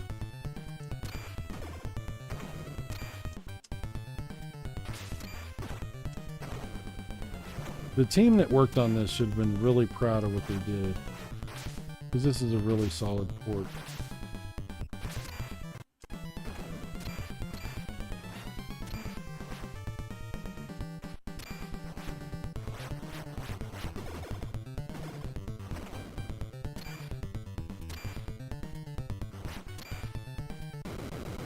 Boom.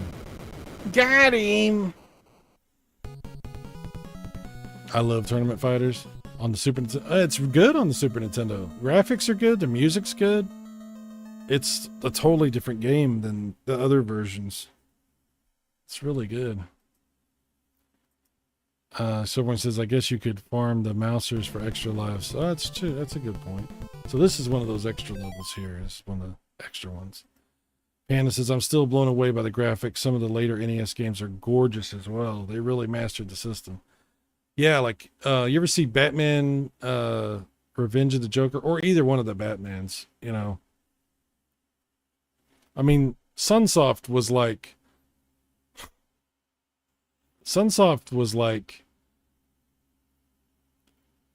nobody could do better than Sunsoft on the NES. Like, Capcom, Konami, Sunsoft.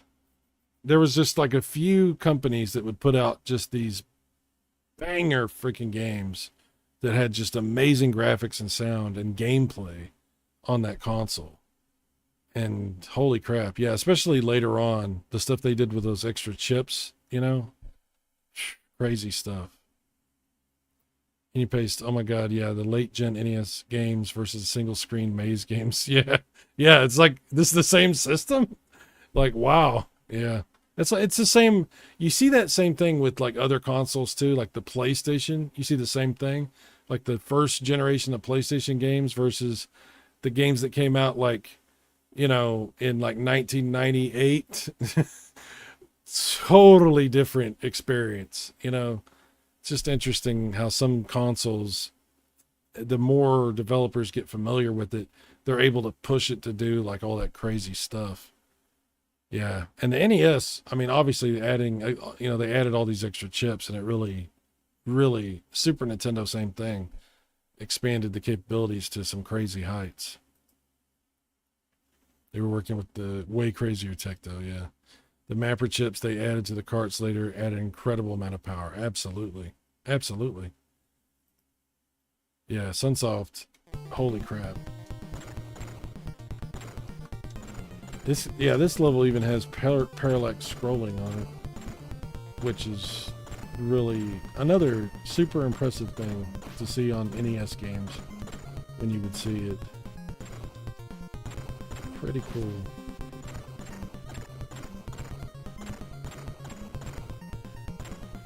Like, why is all those things falling again? Is it because that dude's throwing them at the end of the level? I can't remember.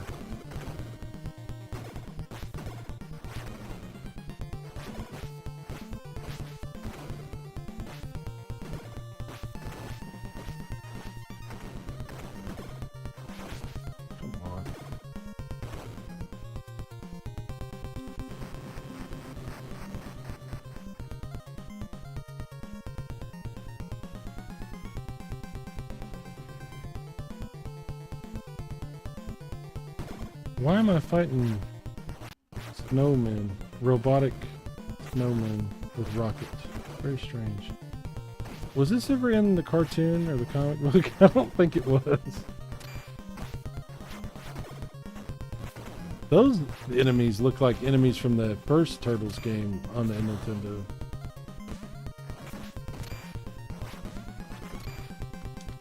It's all connected.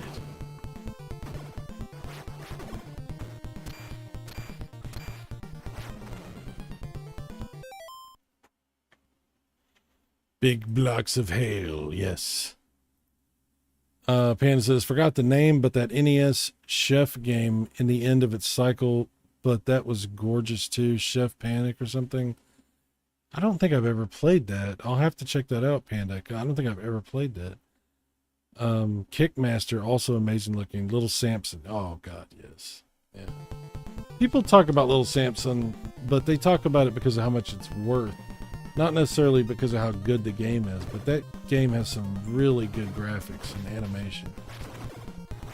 Little Samson is badass. Luke, a while back, I probably shouldn't say this, but I'm just going to say it. I don't think he'll mind. He had given me, he had like a repro copy of Little Samson that he didn't even want. He didn't know what to do with. And he's like, hey, do you want this? And I was like, dude, yeah, that'd be cool. So that's where I got that from. And so I played it quite a bit. I mean, I could play it on emulators or whatever, but I did play it quite a bit, and it was actually really cool. Little Samson's a lot better game than I realized it was. Really good gameplay, too. Excellent graphics, sound, music, yeah, animation, and gameplay. So, yeah. Oop, whoa. Oh, crap. I jumped right into it. I'm about to die. I got no lives left. God dang it. I should have cheated. I absolutely should have cheated. Yeah. And I'm way too far away to get an extra life. Yeah, damn it. It's alright, I can continue right here. Little Samson Kickmaster, you crazy? Do you mean Panic Restaurant? I love Little Samson, one of my favorite games in the system. It's badass, dude. Panic Restaurant, that's the name of it. Okay. Games were outstanding. The end of the NES's life. At the end of the SNES's life, it was putting out games just as good as the PlayStation. Dude, those RPGs on the Super Nintendo at the end, especially the ones that never made it over here, that you can play now with like translations. And the fighting games like Final Fight 3 and like R-Type 3. There's so many late in Super Nintendo games that are absolutely just spectacular. Absolutely. Doesn't happen anymore. Consoles come out and they're essentially tapped out right away. Street Fighter Alpha 2 for sure on Super Nintendo. The only thing that wasn't great was the loading time. Yeah. They actually, wasn't that like compressed and it had to decompress it whenever you played it? I think I remember that. Star Ocean was like that. Star Ocean, Tales of Fantasia, Street Fighter Alpha 2, Bahamut Lagoon, SD3. I don't know how to pronounce Seiken Detsunu 3 or however you say it. Even that weird version of Dracula X looks so good. Yeah, it's not as good as obviously Rondo on the PC Engine, but it looks really good on Super Nintendo. It was a coding issue though. There's a patch you can apply to the game that eliminates the loading time. Oh, okay. That's interesting. So it's not compressed then. I don't know what that is. Music on Dracula X is amazing. It's really good for Super Nintendo. I mean, you just can't put it right next to the PC Engine one. If you just consider it on its own without even thinking about that game, then Dracula X on Super Nintendo is pretty damn cool. It sounds like it's red. It sounds really good, and the graphics are really good. I'll have to play it on one of these streams for sure. That's definitely cool. Panda sub, but what's really blown me away is the Master System graphics. I didn't have much experience with it, so it's crazy to see how good those graphics were. Well, dude, that was my experience too. The first time I played the Master System, I didn't really have any frame of reference other than what I'd seen in like the Sears catalog and on the commercials that I saw. I mean, when I finally got one, I was like, what? Because I got Golden Axe, I got Double Dragon, Shinobi, Afterburner, Space Harrier, Phantasy Star, Rampage was a game that I had, and Rostan. Dude, Master System is so good. Like, oh my God. The only thing I don't really like about Master System, and I'll stick by this, there's two things I don't like about Master System. One, that they put the pause button on the console. I don't like that. I wish they wouldn't have done that. And two, the sound, without that FM module that they got in Japan, the sound is not that great for the Master System. If you've been playing Nintendo or NES and then you play Master System, the graphics are so much better. But the sound it's a lot better on NES.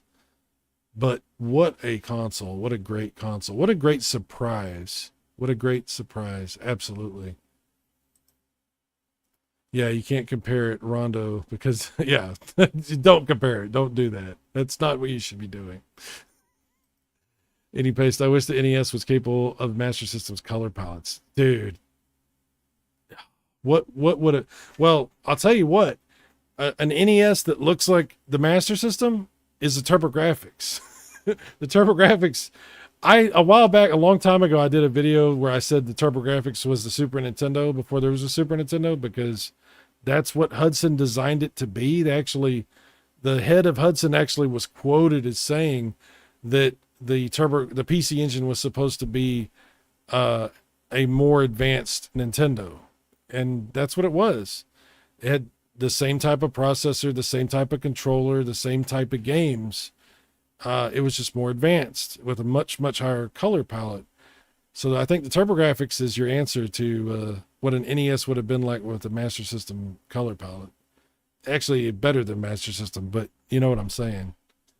But yeah, it's just, if the NES itself would have had that color palette, wow, that would have been really crazy. Not the Abomination, they're not. Baz, by the way, I sold my Sega Master System too. So the Abomination has been dealt with. It no longer plagues my home. It has now infected another home, another place. So it has been, I have passed it like a kidney stone unto someone else. You know what I'm saying? Eating Pace, Fantasy Star, and the Master System blew my mind. Absolutely. I've told that story. The first time that I ever played Fantasy Star, and that dungeon starts scrolling, I literally stopped, ran to the other room to get my brother and dragged him in there and pointed at the screen. And I was like, how is that happening? It was unbelievable. Yeah. It still looks unbelievable. It's fantastic.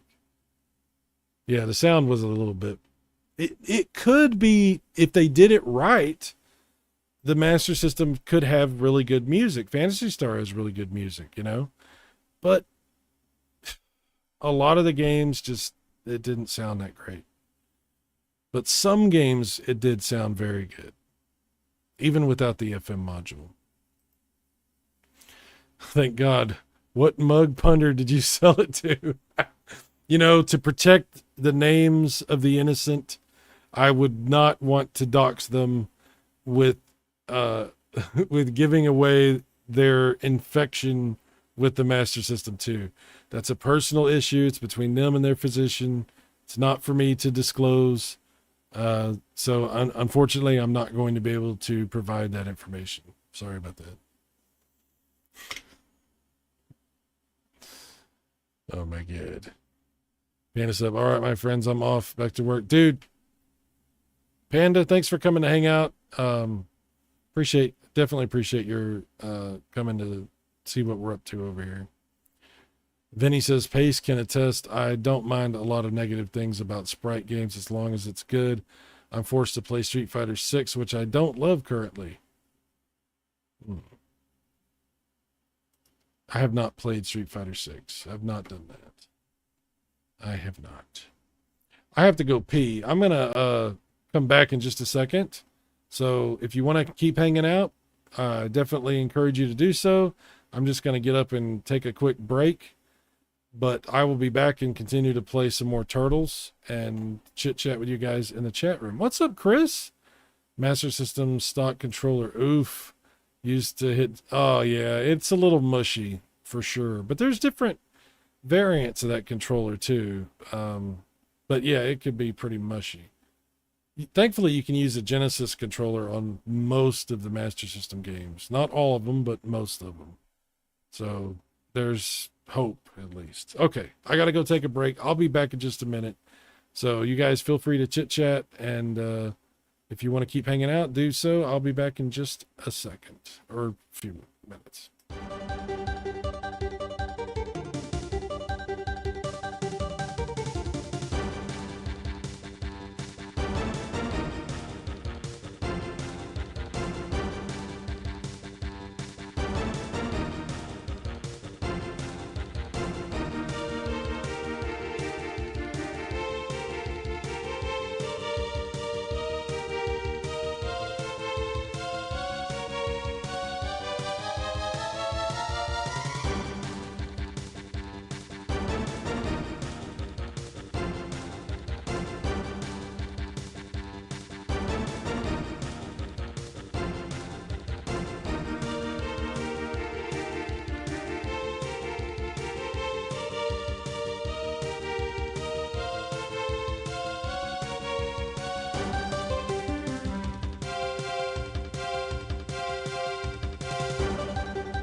Okay, I'm back.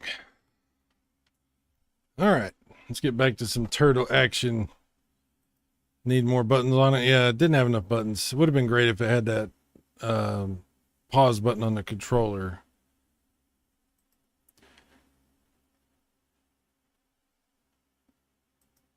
Can you use extra buttons on the Genesis to act as a pause button? I don't think so. I don't remember that I don't think you can.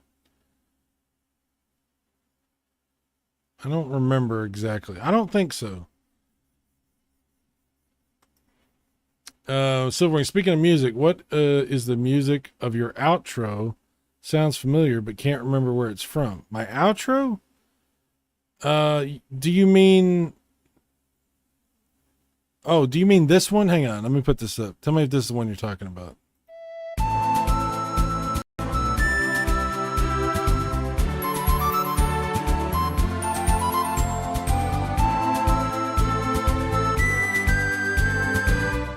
You talking about that song?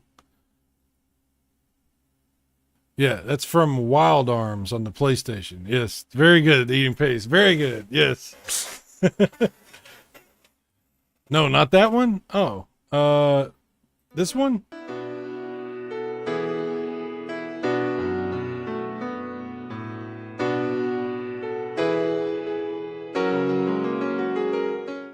Is that the one you're talking about? Okay, that's Street Fighter 2. That's the ending, like when you beat the game with Ryu, whatever. That's like a different version of that song. I don't remember where I got that. It might have been from the 3DO. I can't remember where I got that version of that song, but that's the song that plays when you beat the game as Rue.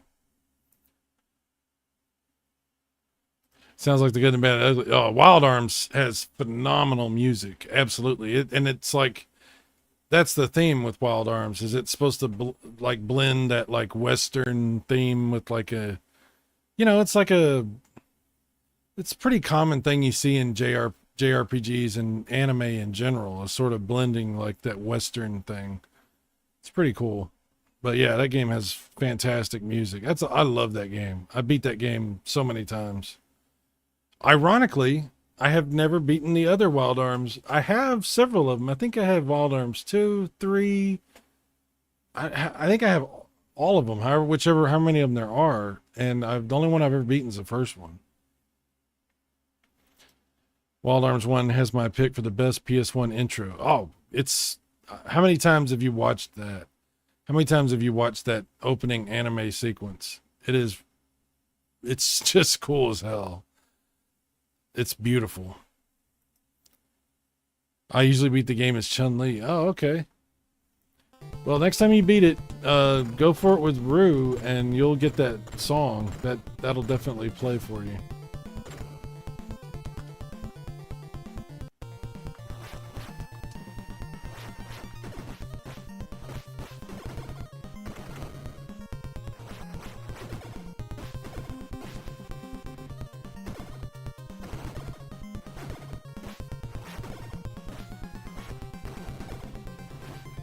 Damn you.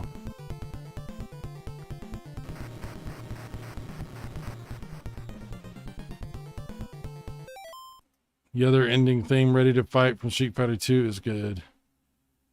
There's a lot of good songs. I love one of the songs I really like is the background music for when you fight Guile. And the best version of that song that I've heard was on the PC version of Super Street Fighter 2 Turbo. I know that's very obscure, but like back in the day, they released Super Street Fighter 2 Turbo on the PC, and it came with a 6-button controller. And it was the only way to get a 6-button controller, like a gamepad for the PC, was to buy that game. So I talked my dad into buying, I think I've told this before, but it's been a long time. I talked my dad into buying it, and so we could install it on his computer. It was DOS. It's that old. It ran through DOS. And he loved the controller. so much that he was like, well, I'll just keep this here, and then when you visit, you'll be able to play it. And I was like, what? But I used to like I actually ended up buying my own copy of it because I wasn't gonna wait to play it when I visited my dad. So I had a different 6-button controller that it came with, because there was 2 different PC 6-button controllers that they brought out for this. One of them was like a Super Nintendo style kind of, and the other one was more like a Genesis 6-button style with like the 6 face buttons. But anyway, I used to listen to that soundtrack all the time, and the music from that Guile stage, fantastic. That's a really great version of it. And I haven't heard that version of it anywhere else. It's not on the 3DO version. It wasn't on the one they released for the PlayStation and the Saturn. So I haven't heard that particular version of that soundtrack anywhere except for that PC game. And I don't have it anymore, so eventually I need to try to find it again, because I would like to have that soundtrack again. It was really cool. Then he says, I play 99% fighting games, so I am unhelpful there. Okay. Guile's theme goes with everything. Yeah, it's like bacon. Guile's theme is like bacon. Guile's theme on Street Fighter 4 is amazing. Okay, Street Fighter 4. Man, I haven't played that one in a while. I don't remember that theme. Ken's theme was going to be Guile's theme, but it sounded too much like Mighty Wings from Top Gun, so they switched it. Wow, that's interesting. That's very interesting. I did not know that. Anypace, I actually had a copy of MS-DOS Street Fighter. I think it is. Well, see, you got to remember, there was multiple versions released, okay? There was Super Street Fighter. There was Super Street Fighter 2 Turbo.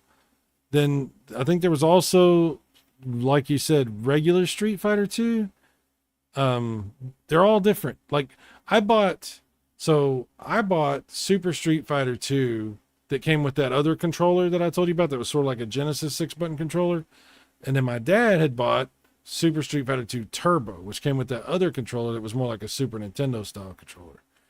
And Super Street Fighter 2 Turbo was on a CD, whereas Super Street Fighter 2 was on floppy disks, and didn't have the soundtrack that Super Street Fighter 2 Turbo had.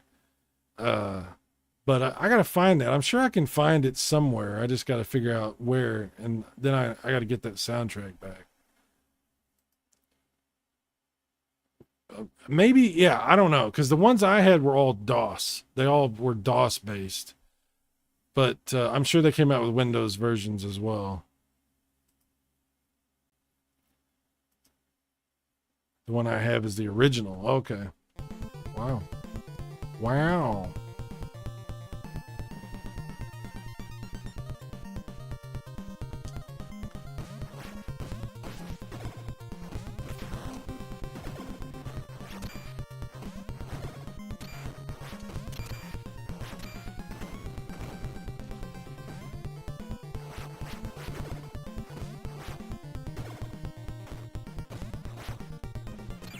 Oh no, I hate when that happens.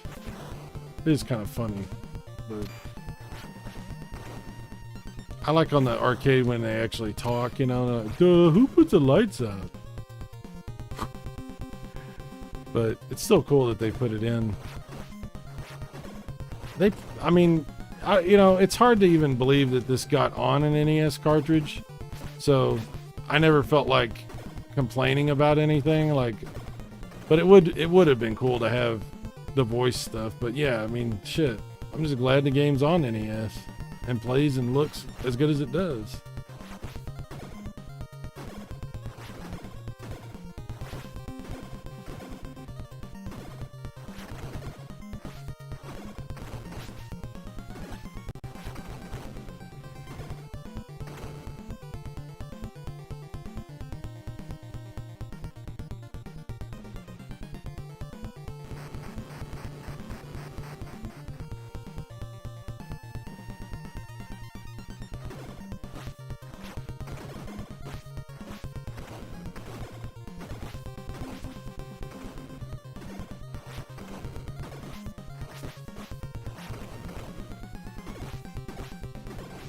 Damn it.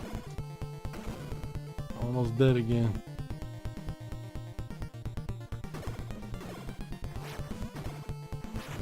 Ah.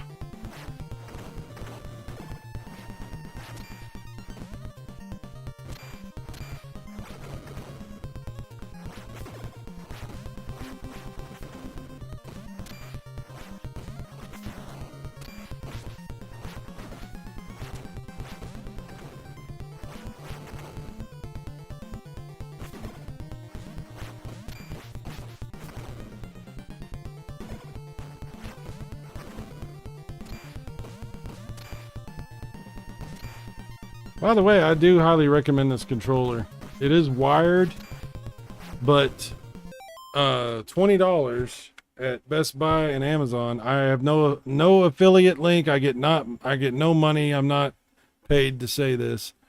But if you're looking for a decent controller for something, the wired version anyway is $20, and it's very good, very fun controller to use. This 8-bit do controller. They actually have it at the stores at Best Buy, so you can actually go pick it up. That's what I did. So I just got the Cowabunga collection on Switch, but I haven't played it due to Street Fighter 6. Watching you stream side is so much fresh air. Thank you, sir. You know, I hope that the Switch version is better than the PlayStation version of the Cowabunga collection. And I don't want to I'm not trying to discourage you from playing that version, because like I said, I hope the Switch version's better. But unfortunately, there was some real major emulation problems, weird graphical stuff that happened in this specific game right here in that collection. I don't know how bad it is in other games in the collection, but this one had some issues. That was pretty disappointing. But hopefully the Switch version does not have that. Because the Switch is man, what a good place to buy that game, because you can do it portable, and obviously you can do it hooked up to a TV. So, and these controllers work on the Switch, by the way. So yeah, that's probably, hopefully the emulation's better, because that would be a great place to buy it. Absolutely. It's a good controller. You know, yeah. What's up with Street Fighter 6? I have not played that game. I've heard people talk about it. I think I've seen Max and some other people play it a little bit. But what's your take on it? What do you think about it? I don't like it. Pays sad face, but all the community is playing it. Yeah. I don't have time to play games I don't want to play. There's too many games to play that I do want to play. And I don't need to play with other people. I really don't. I like playing multiplayer games sometimes, but you know, most of my gameplay is single player. Most of the time I play games is just me playing. What's really fun, what I do enjoy more than anything, is when I can get my daughter or somebody else to play one of these games 2-player with me. Local multiplayer is just, I love it. Who is this character right here? Last time I was playing this, I was joking around calling him Andrew Dog Clay. I don't know who the hell this guy is. Ugh.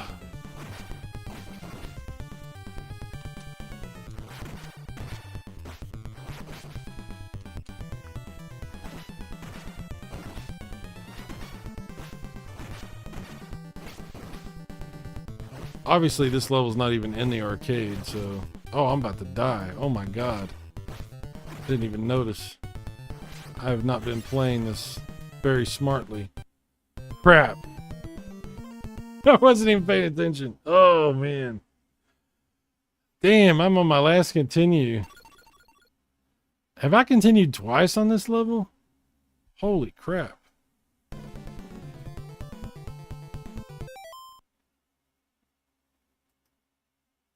Yeah, I should have cheated on this. Next time I play this, I'm going to cheat. Absolutely. Yeah. Remember, if attacked by a bear, black fight back, brown lays down. Okay. What's up, Max? How you doing? Max has entered the fray. What's going on, dude? Yeah, Max had a really interesting stream tonight. He was talking about that writers and actors strike and everything. You know, I think that I've heard people on two sides of that issue talk about it with equal energy. You know, I've heard people say, you know, screw the actors and the writers, they should get real jobs, and they're a bunch of rich people and they need, you know, they need to be taken down a peg, and who do they think they are, and they think they can just strike and blah blah blah. I've heard that. And then I've heard people be like, you know, what they're talking about, the reason they're striking is a concern that a lot of people should have, like outside of that industry, for what it means for other jobs and other things, other professions, you know, as far as can you hear me? The machines taking over, you know, and people like jobs going away because we're like using AI to like basically just like create a facsimile of what that job would produce, but not exactly the same. Sometimes in some ways you're just sort of like getting garbage back, but it's like free garbage. So people are like, it's like the voice acting stuff. You know, voice acting has been, you know, the voice acting industry has been decimated by AI. And the people that use AI to achieve what they're trying to achieve from voice acting, they're not even getting great quality stuff, but they don't care because it's cheap or free. All the good voice acting is, the jobs are disappearing, and it's just one of those things, you know. I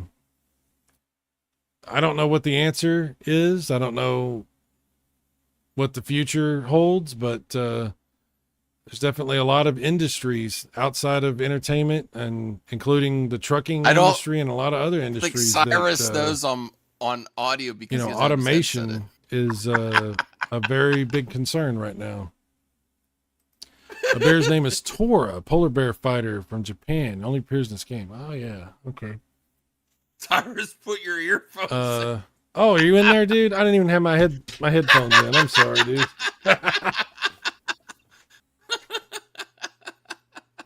Sorry, dude. I was testing this out. You said you could have people on this way, so I was like, okay, I'll try it. So they're all hearing you. I'm not hearing you because I don't even have my headphones in. God dang it. How you doing?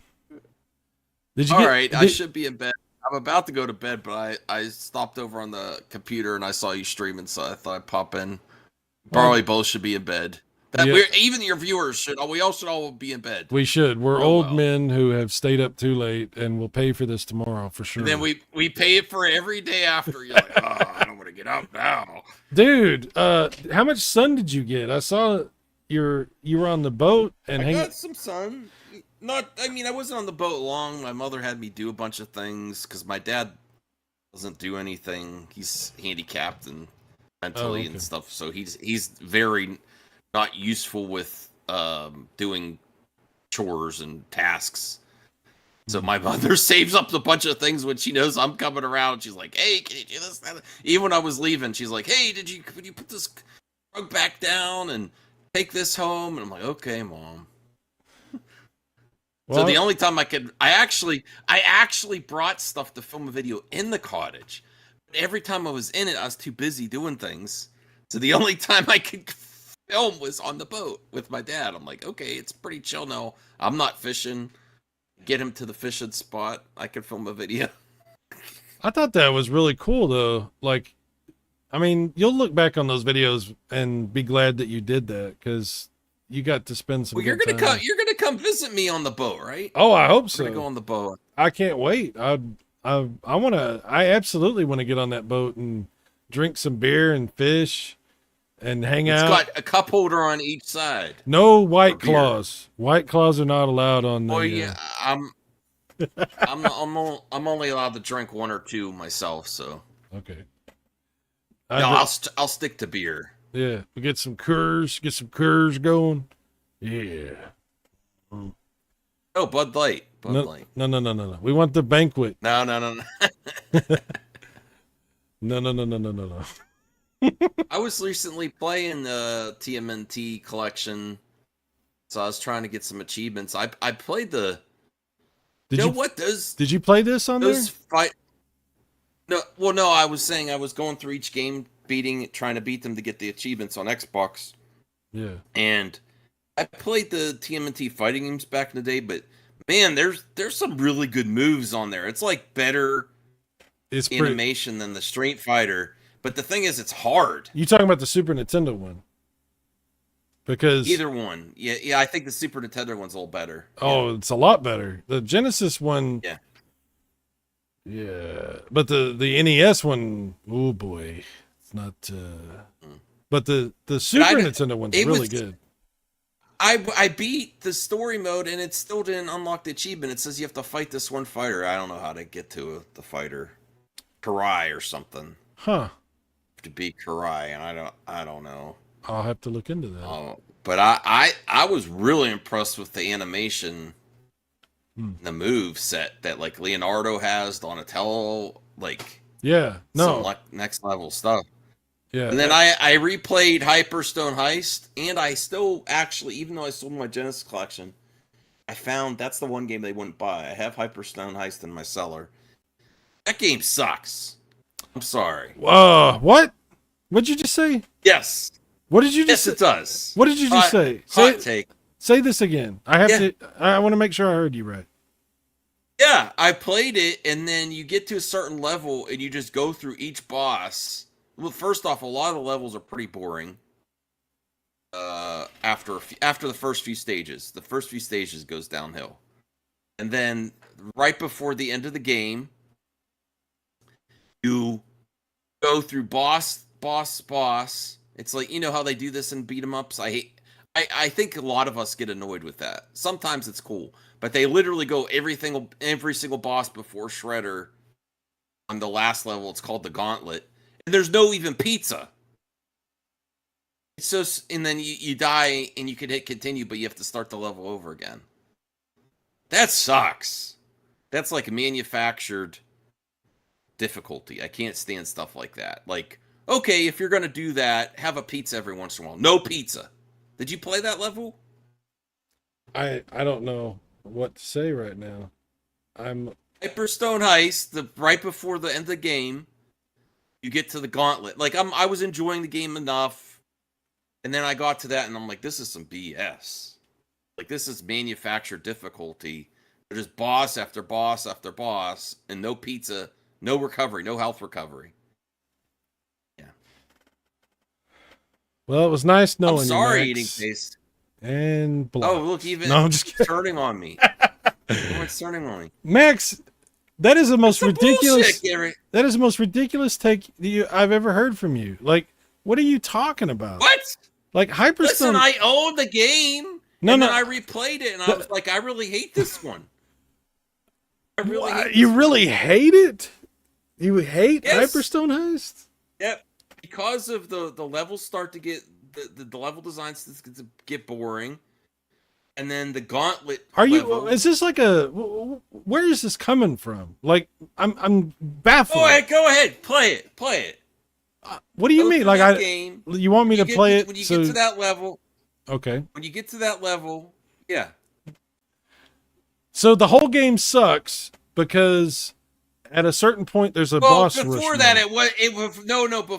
before that it wasn't great as it was. Like the levels are getting a little more boring, not uninteresting.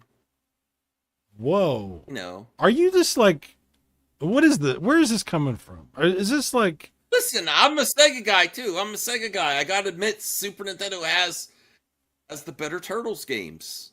And I like the fighting game for the Sega too. I'm looking at the chat and nobody is agreeing with you. I don't remember having. Thanks, Silver Wings. I appreciate. I don't remember having a problem with Hyperstone Heist. Did you beat it? I've beaten Hyperstone Heist several times. I love Hyperstone Heist. Me and my daughter think it's our favorite one to play 2-player. Well, I'm sorry you and your daughter are wrong. No, I'm just kidding. Just joking. I'm glad people like it. I just didn't enjoy going through it. Okay. I'm sorry. Maybe I should have gone to bed so them hot drinks. Have you had anything to drink? Is that what's happening? Are you drunk? No, I could use it. I could use a drink. Maybe you should have Especially a drink. I was up late paying bills. All right. Ooh, Max. Max steak now. Okay, look, here's the thing. You're entitled to your opinion, okay? If you think Thank you for allowing that. I appreciate it. I'm not trying to be I'm not gatekeeping the turtles here, okay? We're all entitled to our opinions. I don't understand. I've never heard anybody say this before. This is the first time I've ever heard anybody say this. So it's a little shocking to me. I want you to just understand, if you can, that you've shocked me. So that makes me I don't know how to respond, because it's something I wasn't expecting to hear from any person, let alone a friend of mine, and a friend that I agree with on multiple things all the time. So I'm just taken back. That's all. I don't agree with you. I don't really understand. I think maybe you're tired and don't give excuses for my bad takes. I own them. I own my bad takes. Look, that's fine. And I stand by it. I'm not saying it's a dumpster fire game. Well, you said it was bad. You said it was not good. It was bad. Oh, man. Yeah, based on the alternative Turtles games you can play, especially now. I would pick any Turtles beat 'em up over that. Wow. Okay. Over Hyperstone Heist. That, you know what, Max? This is why you are who you are. You have hot takes. You have opinions. I just played it. You're honest. So. You're very honest, and I appreciate that. You know, that's how you feel. It would be a hell of a lot easier to not have that opinion. So I respect that is your opinion. I'm not gonna lie to you. No, that's why I'm not giving in to peer pressure. Like Max is thinking, oh, like, all right, you're right, I was wrong. You know what? Well, let me just say this, because I wanted to talk about the Jaguar for a second, because I need to since you're on. Since I love the Jaguar, and I know other people despise the Jaguar, and they tell me it's the worst thing that it's ever happened, and it's an abomination, worse than the worst thing that's ever happened. People have told me really terrible stuff about it. They're like, "Why the fuck do you like that stupid console?" That's something. Oh, okay, all right. But I just want to say, I sold my Jaguar. I don't know if you heard me talk about that. What? Yeah. I'm leaving. What is so wait a second. Wait a second. No. So you can come on my channel and tell me that you hate Hyperstone Heist, and I'm not supposed to react to that. But if I tell you I sold my Jaguar, you're leaving? Come on. What the hell, bro? I can't believe you did this. I've been thinking about it for long. I think I talked to you about this before, because I've been thinking about this. Yeah. And the thing is, that emulator plays all the games perfectly. So I don't really need the Jaguar. And as much as it was kind of cool to have, it was also you're going to buy it back in a few years. I'm not going to buy it back. It's too expensive. It's a console that costs too much money, and it was just stressing me out to even have it. How do those games? That's why I wanted to talk to you about it. So Dude, thank you for that. I very much appreciate it. You and John flabbergasted me. Because you guys eventually decide to sell stuff all the time. you guys have gone through more video game stuff than I can like Yeah. go. No, that's You know, true. you collect and then You're right. I have sold things, bought them back. I've done that. yes. You're right. I'm not going to say that that's not true. That's true. I'm very wishy-washy. I get ideas and I go with them and all that kind of stuff. This is something I've thought about for months, and All right. I don't feel bad about it. I don't regret selling it. I very much enjoyed having it, and I will very much continue to enjoy playing the games through emulation because they play perfectly. But it was something I thought about for a long time. So, but I did want to talk to you about it, and I'm really glad you came on because yes, You didn't sell the SNES games too, did you? no, and I won't sell those. But this You won't. Okay. this is one of the this is one of the reasons I put off selling the Jaguar as long as I did, because I have more of a connection to it than just the nostalgia, because you and I had that connection to it, and I didn't really want to sell it because of that. But I did want to tell you, yeah, I ended up selling it. But I will always have that connection. Is this a confession? Yes, I'm confession. yes. But yeah, I will always have that connection to those games that you helped me get, because even though I'll be playing them on emulators and stuff, that was really cool that you did that. I mean, you went out of your way to really help me find some really good games. So thank you for that. And sometimes we do things, or we have these ideas or these opinions that are going to confuse each other, and we're going to disagree about things, and that's okay. So I'm glad that you're okay with me selling the Jaguar, because I'm okay with you not liking Ninja Turtles Hyperstone Eyes. Now listen, I like Ninja Turtles. You'll be able to see. I kind of pick something up that's gonna be here next week. What's that? I'll keep that a secret. Oh, I'll keep it a secret. Okay. So I could. It's not high def.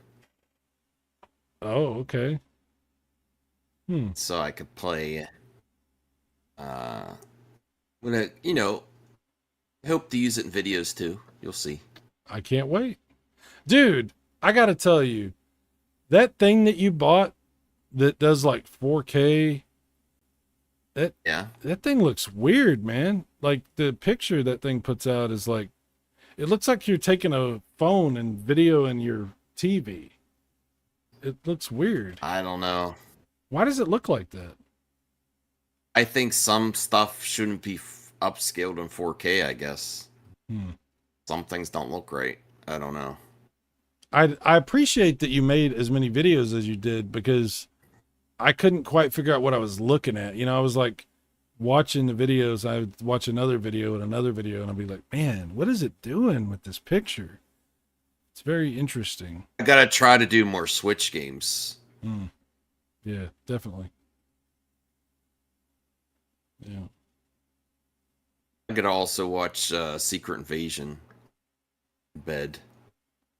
Secret Invasion. Oh, that's I'm totally checked out on Marvel stuff right now. I'm just like, I'm not interested right now. You know. But let me know what you think about it. Next weekend is Oppenheimer. That's gonna be pretty cool. Yeah. You more looking forward to the Barbie movie? Is that what you're looking? No. I'd rather see Oppenheimer. I just don't know. The one that I want to see next is TMNT. Oh, yeah. Seth Rogen. I haven't really seen too much about that. Did you see that trailer for Napoleon? Good. With the... No, I didn't see it. Oh, you should watch it. Joaquin Phoenix. That's interesting. I was like, that came out of nowhere. Like, I didn't even know he was doing that movie. It's like Ridley Scott and everything, like getting back together. It's gonna be it's probably gonna be a good movie. I hope so. I'm getting a little sleepy now. Okay, well, I don't get your take, but I respect that you are honest about it. I don't agree with you at all, but that's okay. You know, our friendship is not dependent on us agreeing on things. We can. Oh, good. Well, you know what I'm saying? Like, some people don't really understand that sort of thing. They're like, how can you be friends with somebody that you fundamentally disagree with certain issues? I don't know. I think people are going to reference the Hyperstein heist take. Like, why do you talk to that dude anymore? Dude's not even a real gamer. Chat. Doesn't even like Hyperstone. Like, how could you? I beat it still. I just like, begrudgingly. I'm just confused as to why it's so bad. Like, I don't know. I'm gonna have to play through it again. And the levels are a little bit boring after a while, and then just it does do a boss rush with no pizza, and I kind of like the end game stuff to be some of the coolest for beat 'em ups. You know? Yeah. It's just a letdown at the end. Wow. Okay. So you think it's worse than any of the other Turtles games? Beat 'em ups? Yeah. Wow. Probably the worst beat 'em up. Most TMNT beat 'em ups are pretty good. They are. Including Hyperstone Heist. All right, I'm with you. But I understand. That's your opinion. That's your opinion. I respect that. I guess. Wow. Well, I'm probably gonna get rolling, so I roll into bed and watch Secret Invasion and go. It's gonna be 4 for me. Okay. Well, yeah, dude, go watch your show, and thank you for coming to hang out. And I know you're exhausted. You've been doing. Thanks for I was gonna say thanks for having me, but I probably correct myself, and thanks for realizing I was here after 3 minutes of talking to you. Hey, I don't know how to do the stream stuff. Okay, like anyway, I realizing I was here. I didn't put my headphones back in when I came back from I went to the bathroom, and I just figured why nobody's coming on. There's no reason to have my headphones on. And then had no idea. Okay. So it provided some entertainment for the show. Yes. Our audience is like, we can hear him. Yeah. Well, bye everyone. Thanks, Cyrus. Get some rest, dude. Thanks for coming on. All right. Y'all go check out Max's channel and his hot takes. Yeah, I'm gonna make a video on that. Hyperstone Heist. All right, bye everyone. We'll see you later, Max.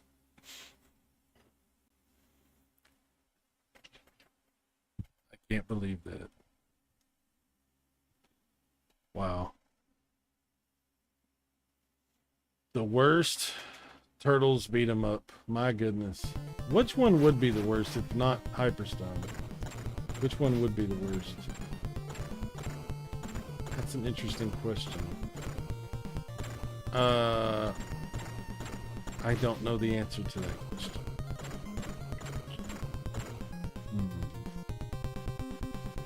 There's so many versions of the Turtle games that are on like random old computers and stuff like that. No.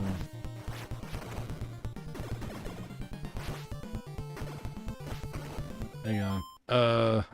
Vinny says, I don't think they have a worst even now. They're all good, man. I like all of them. Oh man, wow, I totally screwed that up. I'm flustered over here. I'm flustered.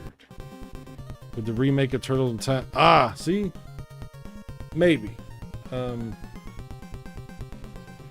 It's not bad, but it might be the worst. It might be the worst. But it's still not bad. And it's not as good as the original Turtles in Time, that's for sure. But it's not bad.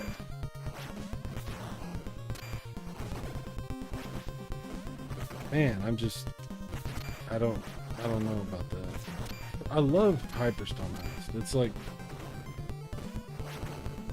like one of, if not my favorite, of the home console Turtles games. I just really like it a lot. Wow.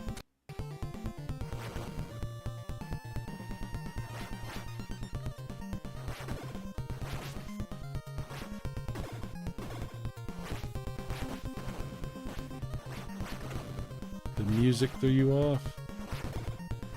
Shredder's Revenge? Yeah, the music is weird in that game. I agree with you. It doesn't feel like a real Turtles game. I mean, it is a Turtles game, but it definitely feels kind of weird.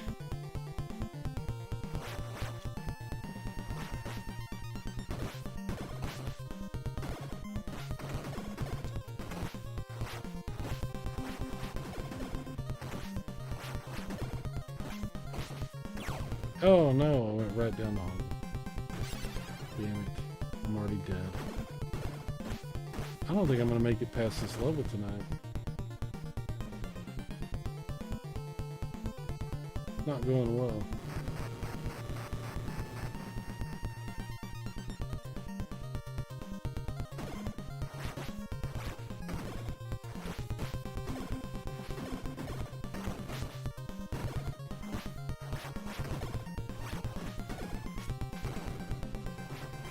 Oh, the audio on that one. Yeah, it is weird. It is different.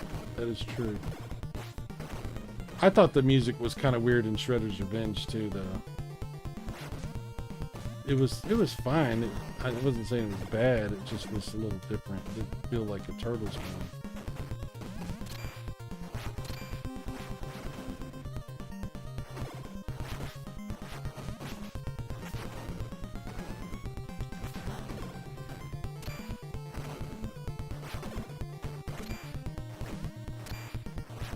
I'm almost to 400. If I can get to 400, I'll get an extra life. And I need it.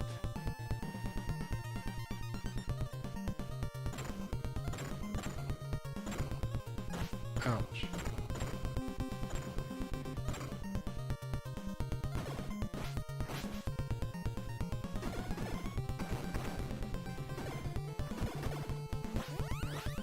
There we go. I'll take that. I might be able to get past this level after all.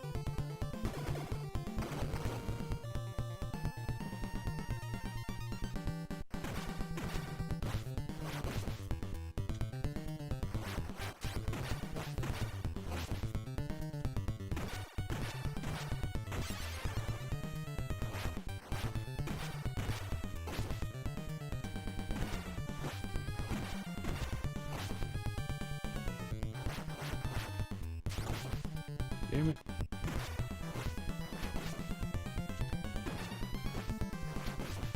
Come on, man.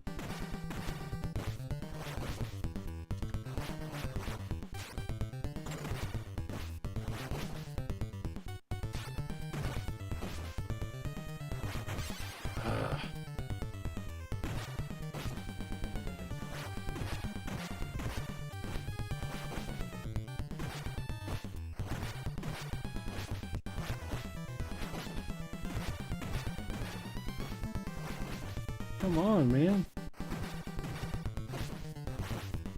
I'm almost dead again. What the hell, man? Oh my god. And that's it. I'm out of continues. Well, I'm gonna have to cheat to beat that game. Or focus and just do it in a video, because if I do it in a stream, I don't think I can possibly do it without cheating.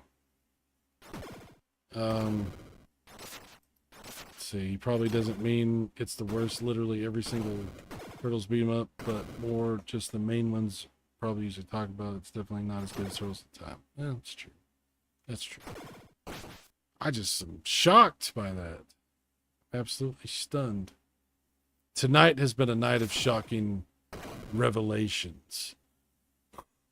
Max doesn't like Hyperstone Heist. I sold my Atari Jaguar. My Atari Jaguar. Eating paste almost had his entire neighborhood burned down, and I don't even know what all. Dr. Mike was not certain that a heart could be removed.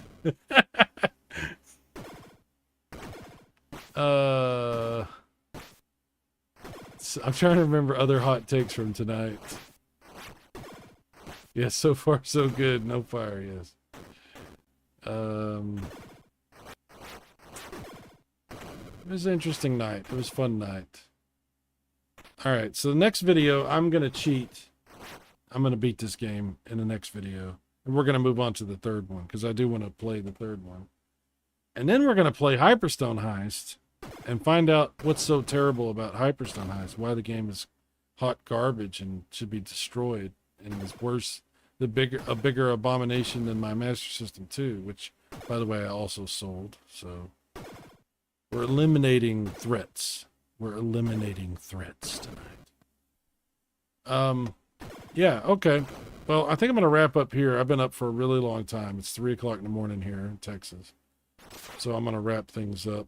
But I want to thank everybody for coming and hanging out with me, for giving us some really great stuff to talk about and participating in the conversation. Everybody has said such awesome things. Silver Wings, thank you for being here. Eating Paste. Inceptional. Vinny Zero. Thank you, sir. Thank you very much. Joe G, always enjoy talking with you. It's really good to see you back. Definitely enjoy our conversations. Baz fan shot hits, or thank you for being here and for hanging out and just being cool. I appreciate it. Max was here, obviously, with his hot take and his lack of love for the Hyperstone Heist. Let's see. I know that Albert was here earlier, so I do want to thank him for coming in and talking, even if it was just for a minute. I appreciate. I always want to try to thank people when people try to just have a reasonable conversation and just be cool. That's a big deal, you know? There's so much weird stuff that goes on the internet, and when I'm able to have a good conversation with somebody and things go well, I know that that's something that I need to express my appreciation for, because, you know, I know how the internet is, and I know that a lot of times we're not always trying to be cool with each other. Sometimes people can get caught up in a different type of community or a different type of idea about what the internet is supposed to be.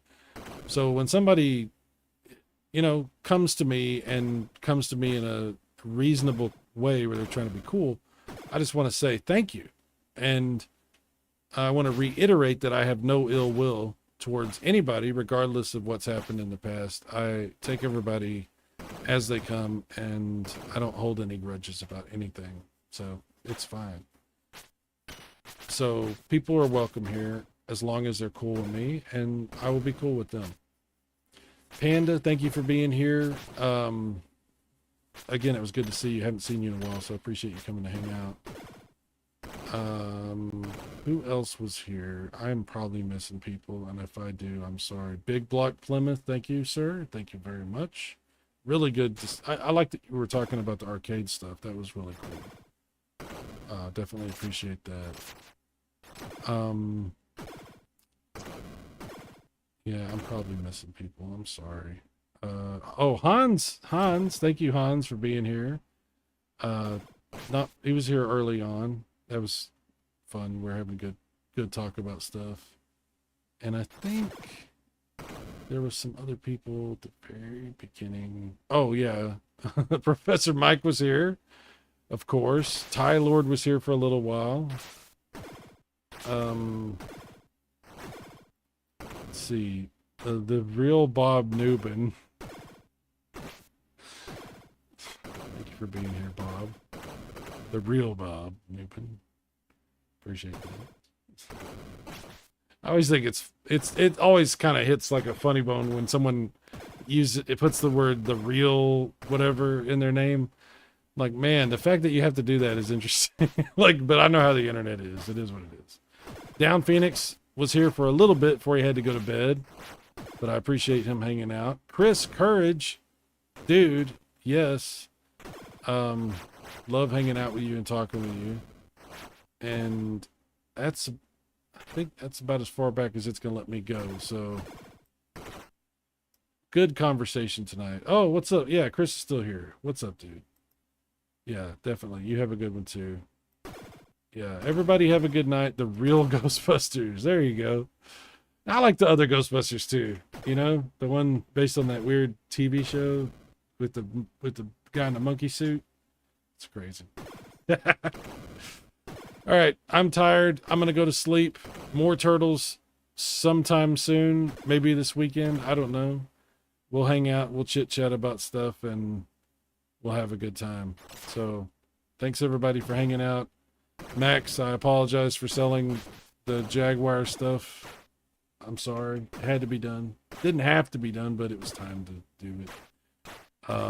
And we will continue our discussion about Hyperstone Heist in the not too distant future, because I don't agree with what you've said. And it troubles me that you have this opinion. To be continued. Good night, everybody. Thanks for hanging out. If I didn't say Vinny, thank you for being here, Vinny. I'm sorry if I missed you before. I'll see you guys later. Bye-bye.